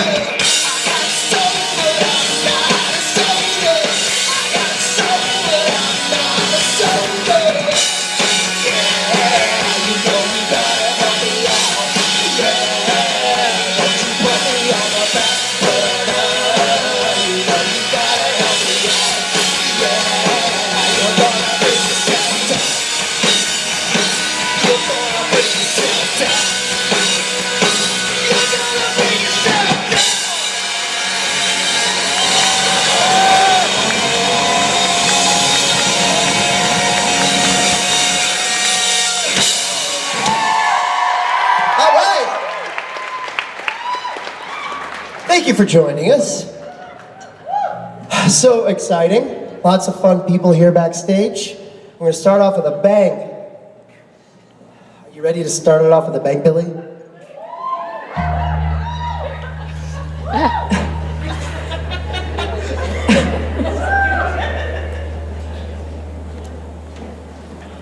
Hi, so it turns out you met her. She was a witch. A good witch who's sometimes bad, but really, she loves the boys and she'd do anything for them. But then most recently, she got upgraded. She's the queen of hell, Miss Ruth Connell! She's a black magic woman. She's a black magic woman. She's a black magic woman. Got me glowing so bright I can't see. She's a black magic woman. She's gonna make a revolution. She's such a black magic woman.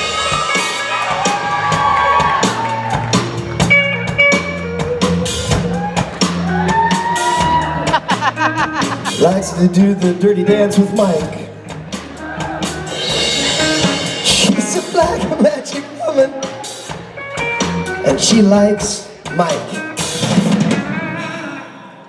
Hi, Ruth Connell. Good morning. Hello, Vegas. I liked your Killers. Thank you. I love a bit of the Killers. Thank you. They're from Vegas. They are. That's why you sang it, eh? That's right, that's correct. Who else here is from Vegas? It's odd that not that many people from Vegas. Okay, I'll let that one go. What you got in the bags? I have some stolen goods. Like you do. No, I also have some beautiful gifts that Castiel's angels have made me. That's exciting. Victoria, thank you so much.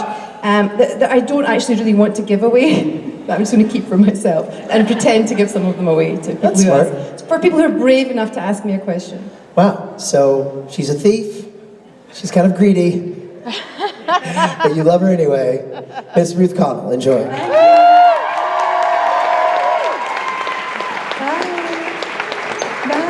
I hate to see you leave, but I love to watch you go. Hi! These are my Vegas glasses. Did you come back for more? Oh. Hi. Hello. What's your name? My name is Samantha. Samantha. And I am from Colorado, Southwest Corner. Nice. And my question is, you and Jared have such a great chemistry on screen. It's palpable. Everyone sees it. What is the deal with Sam and Rowena? What would you have liked to see? Could that have even been possible? Oh, thank you for that. How are you getting on there? Still entangling.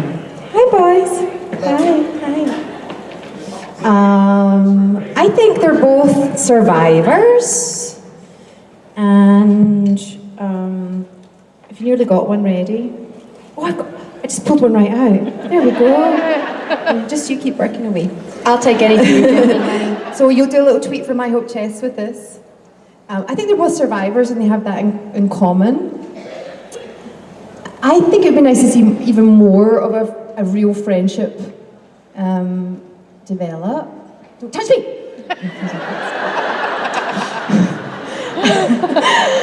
And I feel a bit embarrassed now that the 4 guys are on the stage. I don't know if I want to keep saying. They're asking me how I would like Rowena's relationship with Sam to develop.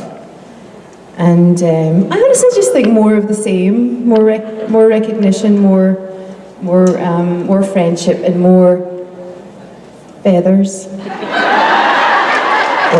What's the feathers? No idea what you're talking about. Cheeky. I like your crown. These guys get it. It's awesome. Yeah. Thank you. Well, you know her, you love her. She is the queen. She's a black magic woman. She's a black magic woman. She's a black magic woman. Got me so blind that I can't see. That she's a black magic woman and she's gonna make a devil of me. Yeah. All right. Oh yeah, we're grooving now. Keep it moving. Get ready. There's 3 men taking the stage. And they're all pretty single. Actually not, but hey. In my book, they are. Gil McKinney, Adam Fergus, and David Hayden Jones! Holy shit.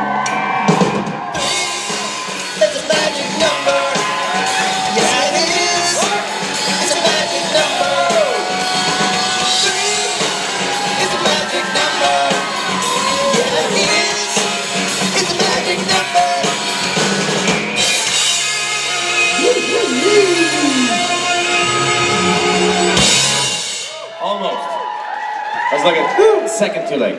Hello, Las Vegas. Story of my life. You get it next time. Day 3. Day 3. Wow. Day 3 in the Big Brother house. Hello.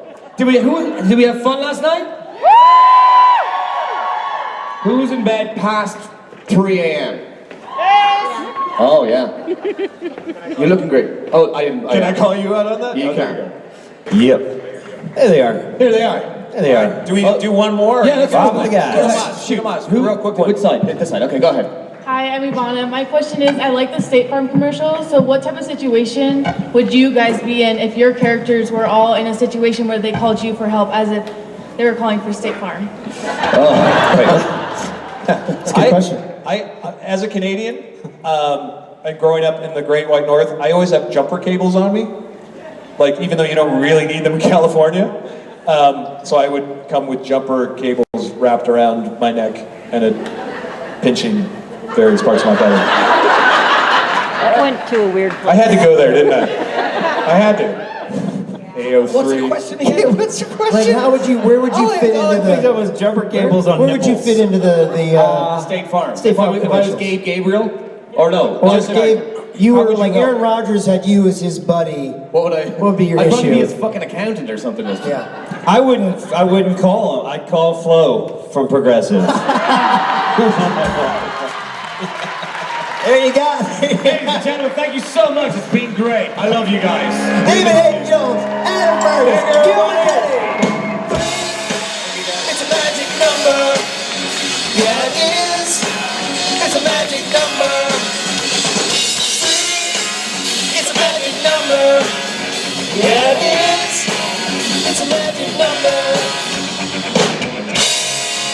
All right. Rock and roll.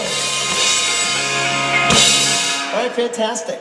Oh, that was fun, huh? Well, guys, we're gonna keep it moving. We got more guests, we got lots of stuff happening. It's all happening. Right now, we've got two ladies that maybe, if you didn't ask them, get all your questions answered yesterday, you could do it right now. Get ready for Brianna Buckmaster and Kim Rose! What you gonna do? What you gonna do when they come for you? Bad girls, what you I had this moment of going, guys. Hi! Hi. Jesus Christ. Hi! Thank you so much, everyone. Good day to you. Love your work. Love the shirt, love the shoes, love it all. Hello, you. How's everyone feeling? Hi. So, Brianna, as a woman who travels a lot for work, Yes. I really like the For the Curious that you've started. Oh, cool, So thank I you. wanted to know kind of what the story is behind that, how that came about, and where you guys see that going in the future. So it was actually a few women who I didn't really know that well had approached me kind of via social media, and they had seen the stuff that I post specifically about the relationship between me and my daughter. I do travel for work. Last year I got a place in Los Angeles, so I was also going back and forth for that. I mean, we all travel for work. I had the addition of having 2 homes in different countries. But I had posted something specifically about being away from my daughter like 3 years in a row on Mother's Day. And my girlfriend and now partner, Emily Key, that really resonated with her, and she thought that was very moving and sad, and also how strong the bond must be. And she was like, I want to riff on this more, because she has a lot. She works in the tech industry, more of the corporate world, and she said that she and a lot of her peers struggle with that as well, being working mothers and the expectation that's put on them as working mothers. So she approached me about working on a project, which we haven't announced yet, but is going to probably be announced soon, so I won't say it now, but about what it's like to be a woman who is also a mother, who is also trying to achieve her dreams and goals as a professional. And we just want to make that kind of more of the new normal. You know. Thank you. Thank you. Bye. Hi. How did it go? It was great. Oh, we both almost died. We cried. We almost hurt ourselves. You cried, you almost died, Yeah, that's like a day ending in Y for me. but at least you tried. Yes, I tried. We tried. We did. Ladies and gentlemen, Kim Rose and Brianna Buckmaster! What you gonna do? What you gonna do when they come for you? Bad girls, bad girls. What you gonna do? What you gonna do when they come for you? Bad girls, bad girls. What you gonna do? Looks like you're all race for the edge. Bad girls, bad girls. What you gonna do? Where you gonna go when the next person comes to stage? Okay, that's our new song. So listen, guys. Right now, we're doing we're gonna do a little couple songs, what we'd like to call our vendors room jam. So the band's gonna go out there and play a couple songs. Then we're gonna be out there signing autographs. And something's happening on stage right now. Maybe any of you guys know? Costume contest? Let me verify that with my people backstage. Costume contest? Oh my God, guys. Well, get ready for this. It's time to get your game on. It's take no prisoners. No holds barred. It's a costume contest. A full contact sport. A costume contest. Somebody's gonna die. It's true, so be careful. And good luck.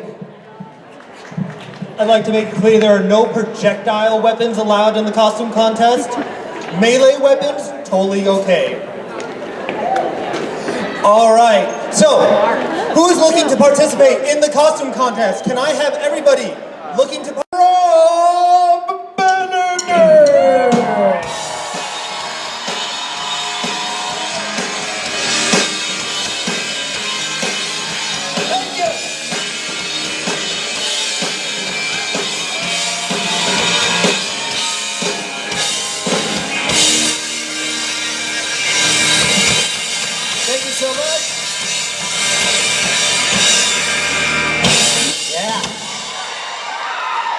Thank you. That never gets old, by the way. If you're sitting out there wondering what that feels like, fucking amazing. That feels really good jumping in the band. Hi, Vegas. Hi, Vegas. So this is the lemonade part I was talking about earlier. Sure, Matt and Rich aren't here, but you and I, when have we ever done a panel before together? Never. Never. First time in history. This is exciting. Get ready. Get ready. So thanks for joining us, everybody. Krista, thank you for reminding me earlier not to put my finger in my mouth. You should put your finger in your mouth there. Well, we do this song, and there's a kazoo solo. People bring kazoos and play during it, medicated. And I would say, if you don't have a kazoo, just put your finger in your mouth and go, but I actually did it. So my finger's in my mouth, and she's like, not the finger in your mouth. And I was like, oh, I forgot. So, The glove bit was funny, though. yeah, it was a good bit. It's a funny bit. So yeah, I might have infected myself. It's okay. Well, hello. Hi. You look so good, Daphne. Thank you. It's adorable. Guys, I'm super excited about our next guest. He hasn't been with us, I feel like I haven't seen him in a minute, but he's back, and he's the coolest guy, nicest guy, and such a talented actor. I look up to him, well, I literally look up to him because he's much taller than me, but guys, he's just a great guy and a great actor. Please welcome Lucifer himself, Mark Pellegrino!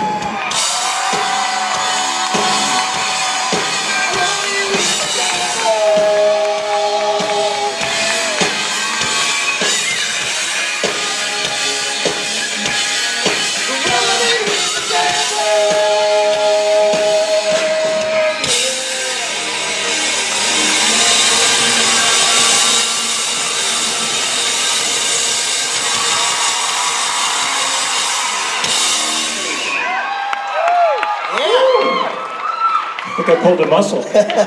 Joking. No, I'm not. How are you, man? Good, how are you? I'm good. So I feel nice like I've been away for so long. I know, it's been too long. Yeah, I know. Glad you're Dad?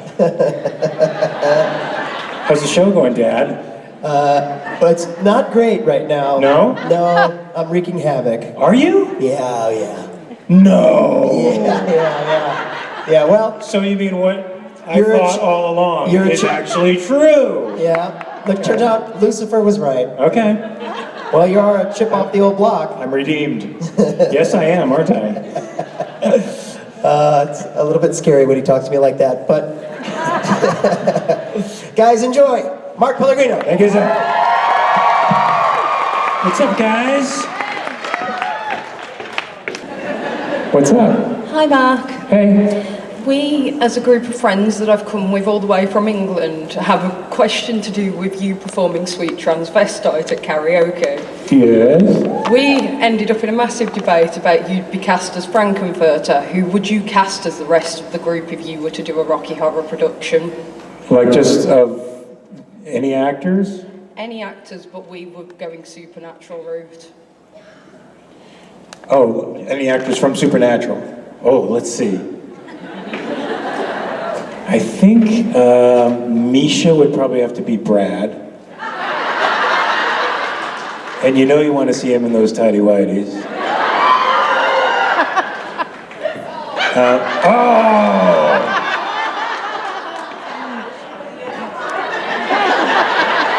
I think he wants a part in Rocky Horror. Maybe, see, to me, the rock star has to be Riff Raff. Yeah. So you're Riff Raff. Riff Raff. But that's all the casting I can do now because it looks like I have to leave, but we can talk about it later. What? Are you here tomorrow, Mark? Yeah. All right, there you go. You got Mark tomorrow. I'm here tomorrow. Oh, maybe we could say Jared would be Rocky.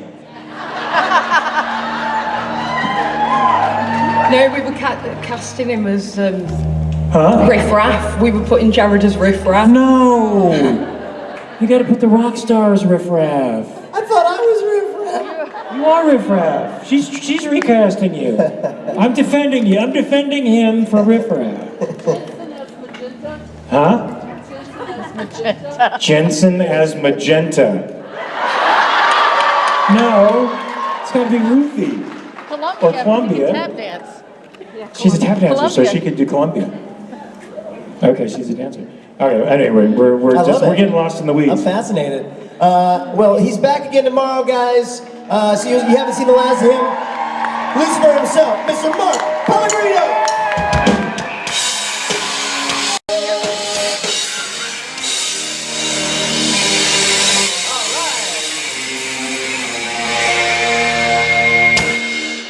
All right, let's keep it going. This next guy, please be nice to him. He's new to the convention circuit. He's just a kid. I don't know, maybe you know him, who knows? Ladies and gentlemen, the one and only Misha Collins! He's our come and say it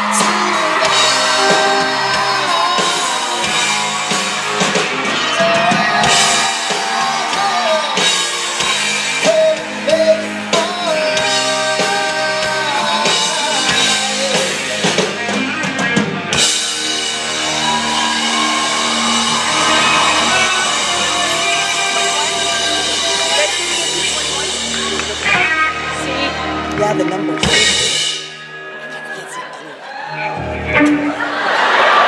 Probably be that way. The no physical touching rule has actually created an intense intimacy between us. The fact that we can almost touch lets us explore areas of one another that we never have before. Sure. So I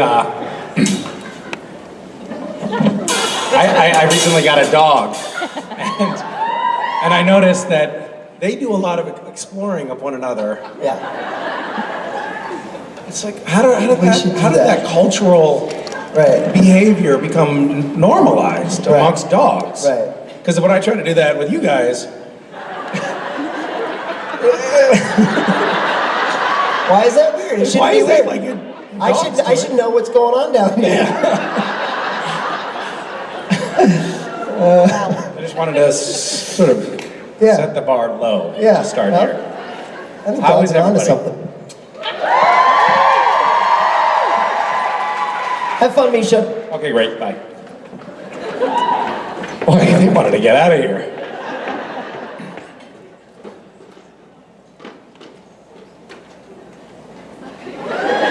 I think they heard me coughing earlier. Have there been a lot of Corona jokes already this weekend? Yeah. Tired of them? Yeah. No, someone's like, no, I love Corona humor. Yes. Hi, Misha. So I also am a middle school English teacher, and I've seen the same thing. You are having a tremendous impact on this next generation, so hats off to you for being a great role model. And it's actually my kids who bring me up here.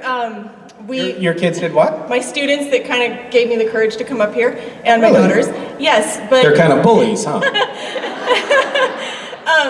So we have a lot of fun talking about the show, but what I found really inspiring and really cool is that they talk more about the inspiration that you guys are offset than even what you are on set. So I told them I would say hi, which I can't believe I'm actually having the opportunity to do that.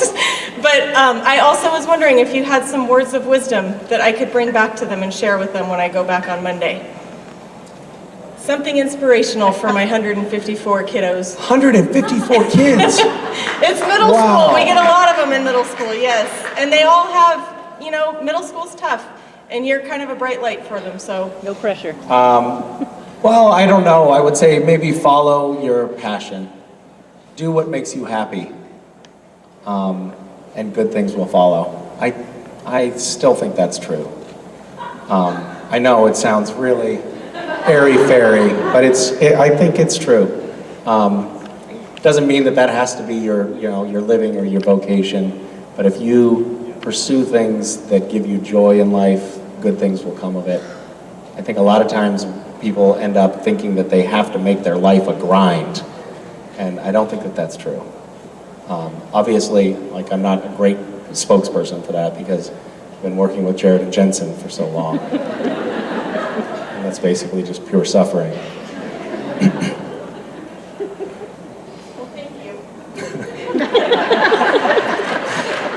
I love that I've honed the capacity to turn like a potentially sentimental and uplifting moment into just vitriol towards my castmates. Bitter hatred toward my castmates. We're gonna miss each other, you guys. I can't believe this is the last convention before Supernatural is done shooting. You're looking at you're gonna see a parade of broken emotional basket cases up here. I'm sorry. Can we get these people refunds? I like the applause. Yes, please. This is not fair. It's been such an incredible journey with you guys, and so grateful to have wandered into this fandom and this totally bizarre, cultish community.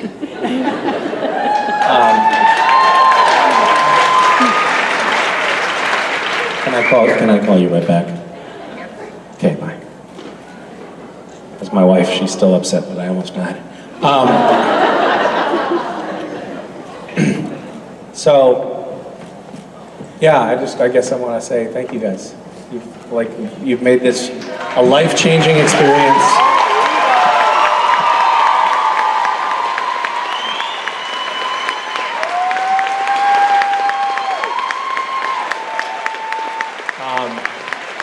We have met some of the closest people in our lives, and some of, we're closer than, you're closer to me than almost anybody in my life. Like this little cabal that we have behind the scenes, we're a really tight group. We've seen each other do some really horrible things. And I'm grateful for it. I'm grateful for you guys, and deeply grateful for you all. I do need a nap, but I do want to say just thank you. Like a deep well of gratitude here. We love you, buddy. Love you. Ladies and gentlemen, Misha Collins.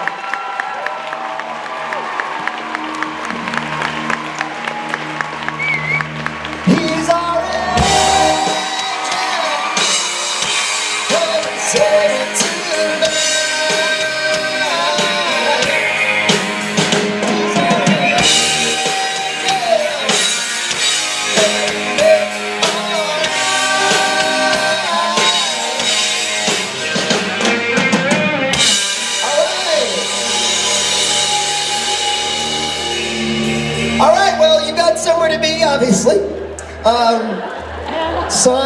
The autographs to be signed, pictures to be taken.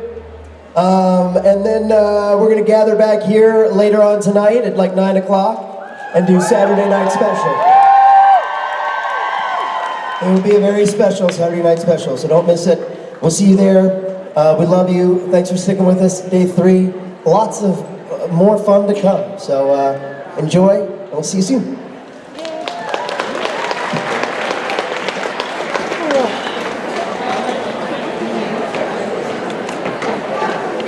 Hi, everybody. Welcome back. It's still happening.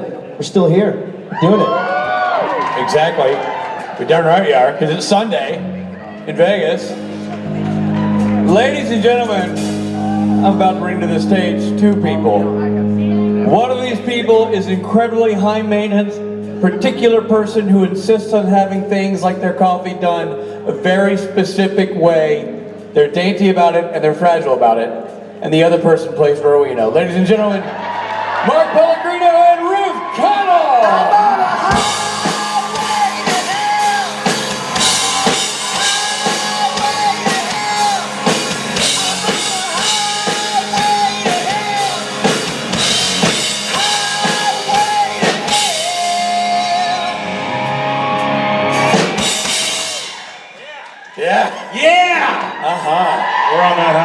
baby. Are we not already there? Oh, are we? It's the Queen of Hell and her good friend Lucifer. Exactly. We have such a normal relationship. No, it's not I think. dysfunctional Not whatsoever. dysfunctional at all. It's totally fine. No. All right, we're leaving. Okay, bye. Mark Pellegrino, Rick Connell. Bye, guys. What's up, folks? Okay, so anyway, being only 5'1.5" I know that it's very difficult going onto screen with very tall people, and I know that you work with a bunch of man trees. So, how do they deal with that on set? They have things like crates and boxes and 5 or 6 inch heels that they strap me into in the morning. Poor Moira has to run backwards and forwards because they're so painful. Some of my heels are so high, and like she has to take them off at the end of every scene, so it hurts like she's back and forth and back and forth. One time they actually built an entire, I'm going to show you, a ramp where I had to walk towards Crowley. And Mark Shepherd used to get teased for being the smallest of them, and he's still not that small, but you know. Yeah. And they built an entire ramp that was this length, just for me to walk along for one scene. Wow. So that's how they get around it. But you have the big presence, though. That's what matters. Yeah. Thank you for your question. Don't. Is somebody behind us? Okay. Don't say anything. This is awkward. Awkward. Why don't you take one more question? Okay. Who's it for? Actually, my question is for both of you. But first of all, Bruce, Fever has always been one of my favorite songs, and you killed it last night. Aw, thank you. Yeah. It was super fun last night. Okay, so my question for both of you is, if you could play any superhero, who would it be? Wonder Woman. Yeah, I used to write to Jim O'Fixit as a little girl because I thought they could do it so that if I spun around really quickly 3 times, I would suddenly be in the costume. I really wanted that when I was like 8 or 7 years old. That was important. I think I was into Shazam when I was that age. Shazam. I don't even remember anything about Shazam. I'd be Batman because he's crazy. And he beats up bad guys. That's it. Thank you. How was it, guys? Sounds like it was awesome. They were awesome. Please give it up for Ruth Connell and Mark Pellegrino.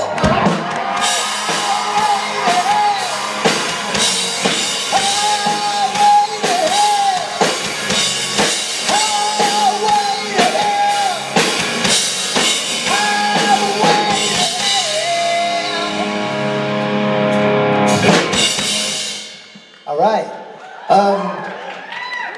Here's the thing. He's back. I mean, he's here, but he just doesn't make it to stage every time. So we're back to the way we were. As his understudy, I'm always at the ready to fill in. Thank you. I love you too.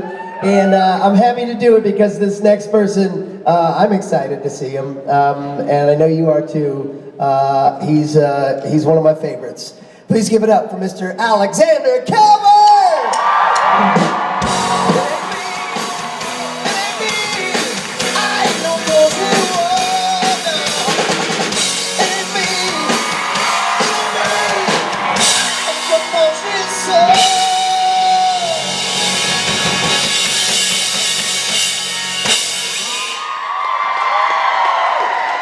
I was worried for a second you weren't coming. I quickly decided that I needed gum. I was like fumbling with the gum backstage. I was like, gotta go. You weren't excited to see me though. This is, you know. Well, I saw you earlier. Yeah. Like I meant like a couple times. We went out to dinner the other night. I mean, that was okay. We actually see a lot of each other. Yeah. But I haven't seen you out here on stage. Well, it's been a while, so it's gonna be just honestly, chuck on the seatbelt. It's gonna be a rough ride. So. It is not. Yeah. Also love this setup for the person who's not going to be here. Be like my imaginary self. Anyways. Well, have a seat or stand. Do whatever you want. Please be nice to him, kids, and have a great time out. Thank you. How goes it, guys? Hi, I was curious, how do you think that since Crowley died essentially for the purpose of saving Jack, how do you think an encounter, if that hadn't happened between Jack and Crowley, would go?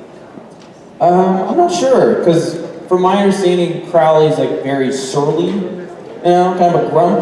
Is it correct? Yeah. What would his signature line be? Hello, boys. That one I knew. It's just fun to have you guys all say the same thing. I don't know why. I don't know. I think it would be very complicated. I feel like anytime there's a question of lineage with Jack, it's always an interesting endeavor. I don't know. Hope he would get a kick out of him, or I don't know. Maybe he'd treat me like a dick, which would also be fun. You know? Yeah. Who dat? If Jack was to meet Crowley. Oh. Yeah. Instead, I gotta hang out with you guys, you know? Yeah. Yeah, good times. Yeah. Thank you guys. Appreciate it. Ladies and gentlemen, security code name Scorpion, Alec Keller!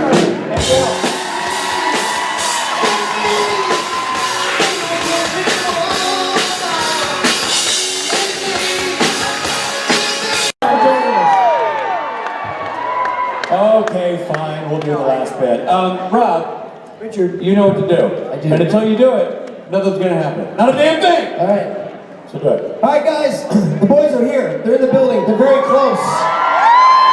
But they're not going to take the stage until you show them what Vegas is all about. They want to hear you whoop.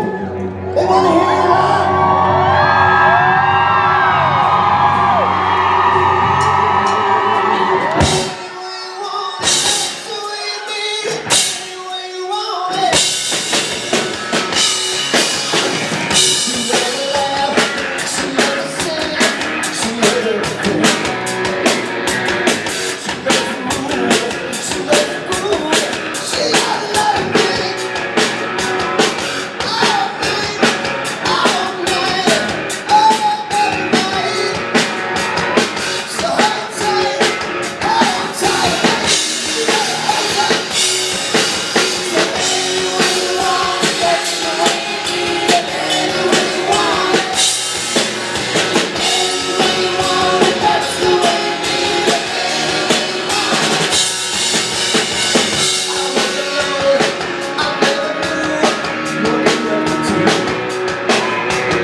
Let's make this official. Good people of Las Vegas and the surrounding counties, please, a big welcome for Mr. Jensen Ackles and Jerry Power.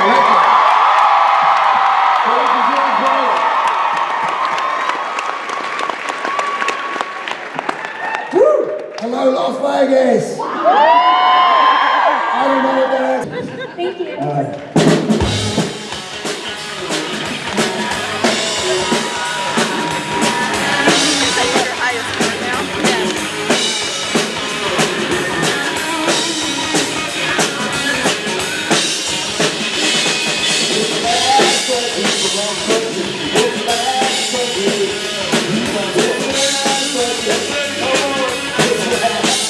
Yeah.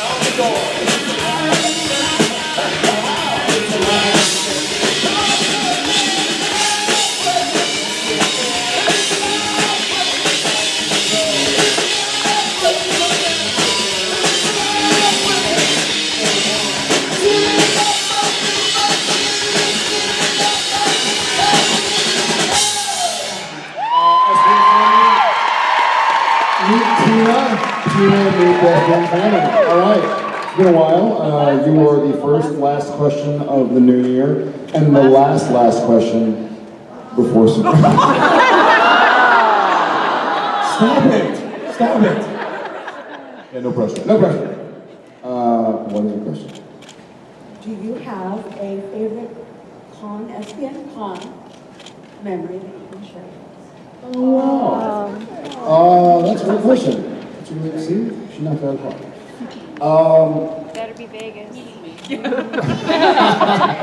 Yeah, there have been a lot of really wonderful moments in the cons over the years. I guess I didn't really realize how much I kind of missed them until I was around. Fun getting around and seeing you guys and having taken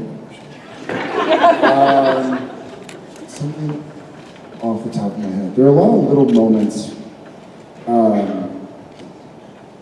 between people that have kind of become part of the SBN family that I consider friends.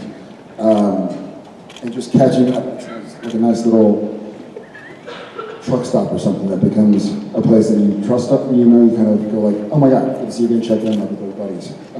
But specifically, do you have something that comes up? I mean, yeah, there's a lot. Yeah, right there, pal. Yeah? Take it easy, Kirby.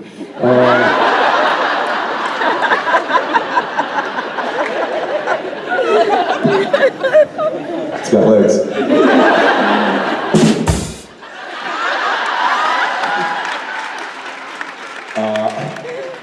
I think one of my favorite memories of these shows is not necessarily one thing specific, but I think it's what Saturday Night Special has become.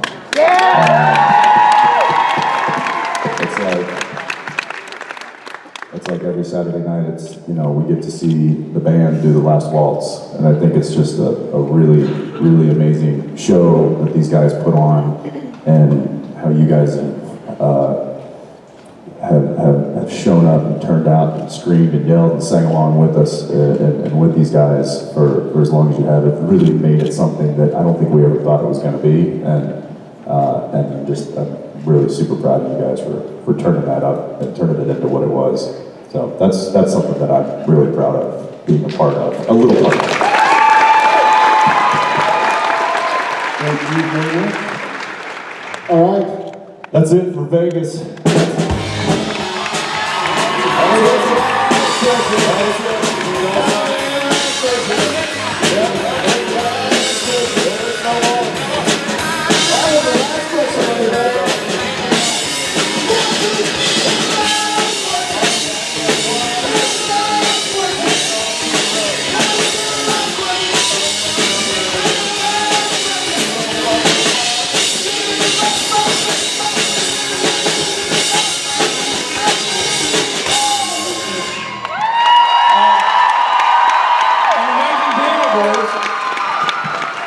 Amazing panel.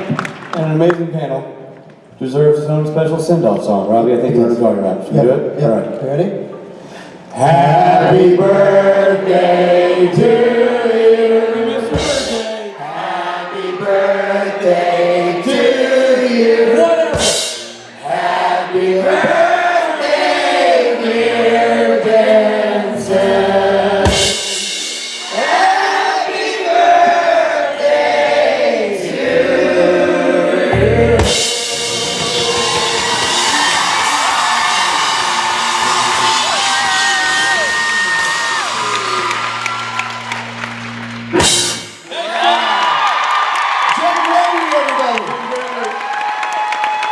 I gotta say, there's a bit of a running joke on the set of Supernatural about birthdays, because Brad Creaser, the camera operator, will often start the birthday song. He'll say, "Oh, everybody, it's Jensen's birthday," which he did, last week. And then he starts the song. Brad's got a normal grown man's voice. He talks like a normal grown man. But he starts Happy Birthday at an unreachable note. So that not only can you not sing it, but the idea of doing that little half harmony that people do. So Brad, do your version of Brad doing the birthday. Hey everybody, it's Jensen's birthday! Happy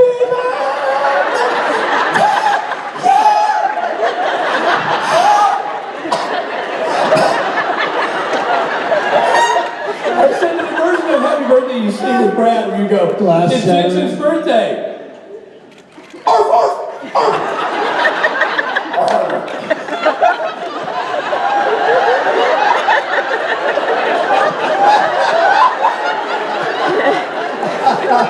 But we didn't do that, did we? We nailed it. Ladies and gentlemen, best Jason Ackles and Rock Star.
Listen, man, I know that was the end of the panel, but that's not the end of the day, Bobo. No. There's more stuff happening. They're going to dust off 2 old timers and roll them out here and make them do a panel later. Are we doing that? You and me! I'm very excited for that. I did not even know that. Yeah, and I'm sure there's autographs, there's photographs, there's stuff happening. Are we also doing pictures together? I think we are. I think we're doing a bunch of crap. All right. We're doing a bunch of crap together. Lots of crap going on, Lots guys. of crap. And listen, I know you're all weak in the knee and ready to faint, so get yourself together, gather yourself, and we'll see you guys in a little bit. Well done, everybody.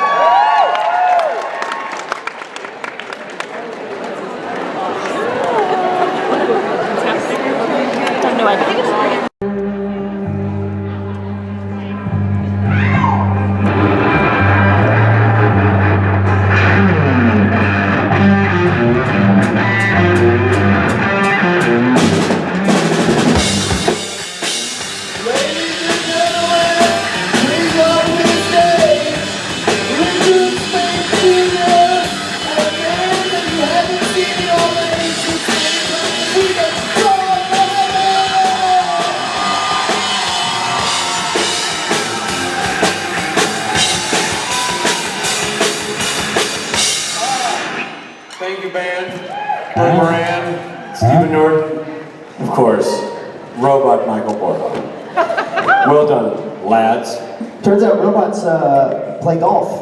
He won when they played golf the other night. You went and played golf? Top golf. So at the yeah, you're playing a driving range, basically. Your driving range. Whoa, on the mic. Who did you play? Billy and Schmelke. And you won. I did. Like by a significant. Killed us. Really? Absolutely killed us. I'm surprised. When we because- built him, this is version 3.0. We enabled him with a golf chip. Is that what it is? I have a new golf chip. Because I feel like just based on torque, Schmelke should win. Right. What is it? Oh, Schmelke wins for swing. Yeah. They've got video. It's pretty good. Did you shut off your mic? Robot Mike can't use a microphone? Billy just said it's like playing Watson in Jeopardy. Yes. Really was. For him, because playing golf against Robot Mike. That's genius. Well, congratulations on your victory. But you gotta up your game to some real golfers now. You gotta take on like Ackles or somebody if you're like. Oh, sure. It's Bring on. it on. Bring it on. Chris Bring it Schmelke's on. swing is like this. Yeah. It's like a slingshot. Really? Yeah, there's no backswing. Like a mob boss. That's funny because that's the only time he's mad is swinging a golf club. Otherwise, a very delightful, charming guy. Well, congratulations, Robot Mike. Thank you. Golfer. Participant. Loser. Golf loser. Sorry, Billy. Call it like I see him. How's it going, everybody? You good? Yeah. Bobo, how's your 9 weeks been up here in Vegas? Okay. This con is just slightly longer than the quarantine period for the virus itself. Yeah, it's You hanging in there? It's a long one. Yeah, I know. Okay. I've always done the full Vegas. It's the first one I've had to. Is that right? I think Because there's been somewhere I've missed the first couple days. I think I've done most, or at least the majority of them. One year when we were shooting season 11, I came with the boys on Saturday morning, so I missed the first 2 days. Oh, and it's a whole different animal because you missed half. Yeah. So you guys are making references to things that were last week. I know the feeling when the people when we're like, yeah, when Osric, blah, blah, blah, I knew Osric was here? Yeah, I had no idea. You know why? Because there's no faces in the poster, so how the hell am I supposed to know who showed up? I don't know. I can't say, ladies and gentlemen, we're so excited to have you at the convention. We cannot wait. We have some new guests visiting us. We have Sigil, and the creepy tattoo everybody gets, the pentagram, and a bunch of other crap. Those aren't people. Those aren't guests. No. We can't introduce Sigil or a tattoo No, we that can't. everybody gets. Nope. I can't do that. And that's usually how I know who's here. I know. They took away my cheat sheet, Robbie. I know. They did it, Bobby. I know. They took it away, Bobby. They took away my teleprompter, Bobby. Now I don't know who's here. I can't announce nobody. I can't do my job. And they gonna dock my pay. All because I introduced Sigil. That's not cool. Sigil is people too, except it's not. Other than that. Good night, everybody. Thank you so much for your. All right, let's get to some cues. That's day one energy that you got. Yeah, do the Sigil bit. Yeah. All right, that's how we're there. Let's start. What do you say, Robbie? Let's do it. Dive in. Good evening. Good evening. Tuesday was my 28th birthday, so this is a birthday present to myself. Happy birthday. Thank you. I wanted to ask you guys, which has been your best birthday and which has been your worst birthday? Since this one has to be my best so far, and then my 22nd, 6 years ago, was definitely my worst. So.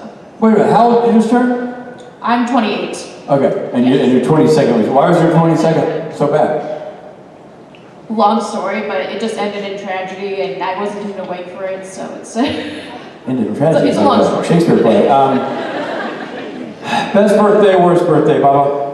Can't really remember a worse birthday. I mean, I don't like having a birthday. I mean, I suppose the worst of birthdays when I don't plan anything. Like, I'm not going to bother anybody this year. I'm just going to have my birthday alone, and then I wind up being really alone and lonely and sad. Didn't you plan your own? But I've had some really great birthdays. I've had some mostly great birthdays. For my 40th birthday, I planned a surprise birthday party because all my loved ones at that time were like, I'm never gonna. People always told me like, I'm not gonna throw you a surprise birthday party. So I was like, I always wanted it to be surprised. So I sent out invitations and said, so here's the deal. This is a surprise birthday party from me. You come to my house at 7. I'll get there at 7:30. And turn lights and yell surprise. And sure enough, they did it. Like 60 people in my house. I walked in the door. Surprise! I'm like, what? You guys? Oh, this is crazy. What? You're here? So that was pretty great. And another highlighted birthday was my 21st. My roommates at the time, this never happened since. The doorbell rang. A whole bunch of people over at our apartment having a party, and my roommate's like, Rob, the cops are here. I was like, oh, Jesus. He's like, well, you want to talk to him? I was like, all right. I go, it's just a lady cop, and she says, what's going on? It's like my birthday, and she's like, I need to come in. I'm like, what? All right. She gets a chair, and you just sit down in the chair, like, oh, wait. No. And yeah, that happened. So she wasn't actually a police. She wasn't a police officer? No. Yeah, it was super embarrassing. But it was memorable. Yeah. But yeah, my own surprise birthday party for myself, I guess that's my best. That's a great story, man. Worst birthday, and this is a reach. For whatever reason, I was bummed about turning 25. I have no idea why. As I look back on that, it's an asinine thing. I have no idea why they bummed me out. I just felt like I was leaving the 18 to 24 fill-out form bracket. So, I could no longer claim to be a child, or like I was in the 25 to 34 bracket, and that was it. Best birthday. This is where I get like serious. My best birthday is every birthday I have, because the other option ain't so great. And I don't know if I'm sure you've had this. I've had friends get sick. I've had friends. I just turned 50 last year, and people are like, "Oh, you're getting older." I'm like, "Yeah, motherfucker," and it beats the other choice. I love chalking up experiences, putting them in my back pocket, and keep cruising down the road. And the other option, I've had friends who didn't make 50, and I have friends who won't make 50, and I have friends who didn't make 30. And so I just try to keep in perspective the gifts I've been given, the health that I have, and the experiences that I'm getting to have. I'm blessed with a fabulous family. I'm getting to watch my kids get older. I enjoy that journey tremendously. So I've got a front row seat for a great life. I'm happy to be a part of it, and I don't mind getting older watching it play out. Thank you. You said you have friends that won't make 50. Is there something you know that I don't? I can't tell you. Spoiler alerts. I know. Let's just say savor these next few months. Hi guys, so my question is for Rob. I know, surprising, right? So in your first episode when you meet the boys, one of your lines is, "I'm a god, I'm a cruel, capricious god."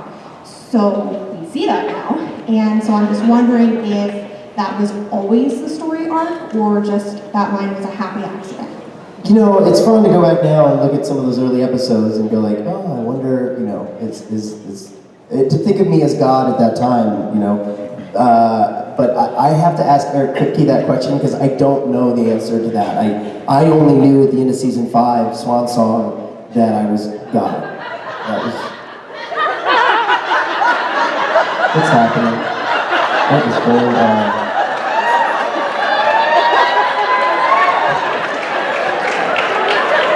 Look, Bob, no hands.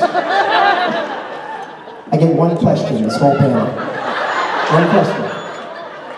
In the business, we call this upstaging. Oh, Jesus. You didn't make a tip. Yeah, I don't know. I gotta ask Eric that question, but I think, I don't know, but it's fun to think. It's fun to go back now and think, maybe. But I didn't know until the end of season 5. And even then, I was like, really? Is it true? Because Eric called me, he was like, "You're God." I was like, is it really? So, yeah, but it's odd foreshadowing there in that first episode. But I hope that answers your question. There was a lot going on. Okay. Last question, real quick. Mary. Hello, gentlemen. Hi. Hi. My name is Morgan. Hi, Morgan. And I'd like to ask if you have one piece of wisdom that you could leave behind that you've learned thus far in your life, what would that be? Well, I may not make it to 50, so I guess enjoy every moment. Mine's not an original thought. It's like that. Truly, don't sweat the small stuff, and it's all small stuff. Don't get bogged down in little things that go wrong, because things do go wrong. Just navigate around them and keep enjoying the journey. It's so easy to find something to be negative about. Work hard to not be negative. Work hard to find the positive. There are going to be things that are bad. Save your angst for that. Don't worry about the small bullshit. Don't get tied up in social media arguments. Don't get caught up in chasing likes and posts and all the crap that is built around our society that really intrinsically is geared to make you feel bad about yourself. So dump that. Next time you pick up your phone, don't post. Call your mom. Call a buddy. Go have a conversation with somebody. Or put down the phone. Yeah. Have to go talk to somebody face to face. And so we get so trapped in this idea of, oh, I've got a quiet moment. I'm going to do this. Don't do this. Do this. Have conversations. Connect with people, because that's what life is all about. And those are the experiences you're going to remember. You're never going to remember on your deathbed, thank fuck I took a picture of that cat. and put it online. Oh my gosh, I got so many likes. Remember that video that went viral? None of that's gonna matter. It's not gonna mean anything to you. You're going to have a moment where you sat down and the shit's gonna be wrapping up. And you're gonna go, ooh, I should have gone to the beach more. I should have talked to my friends more.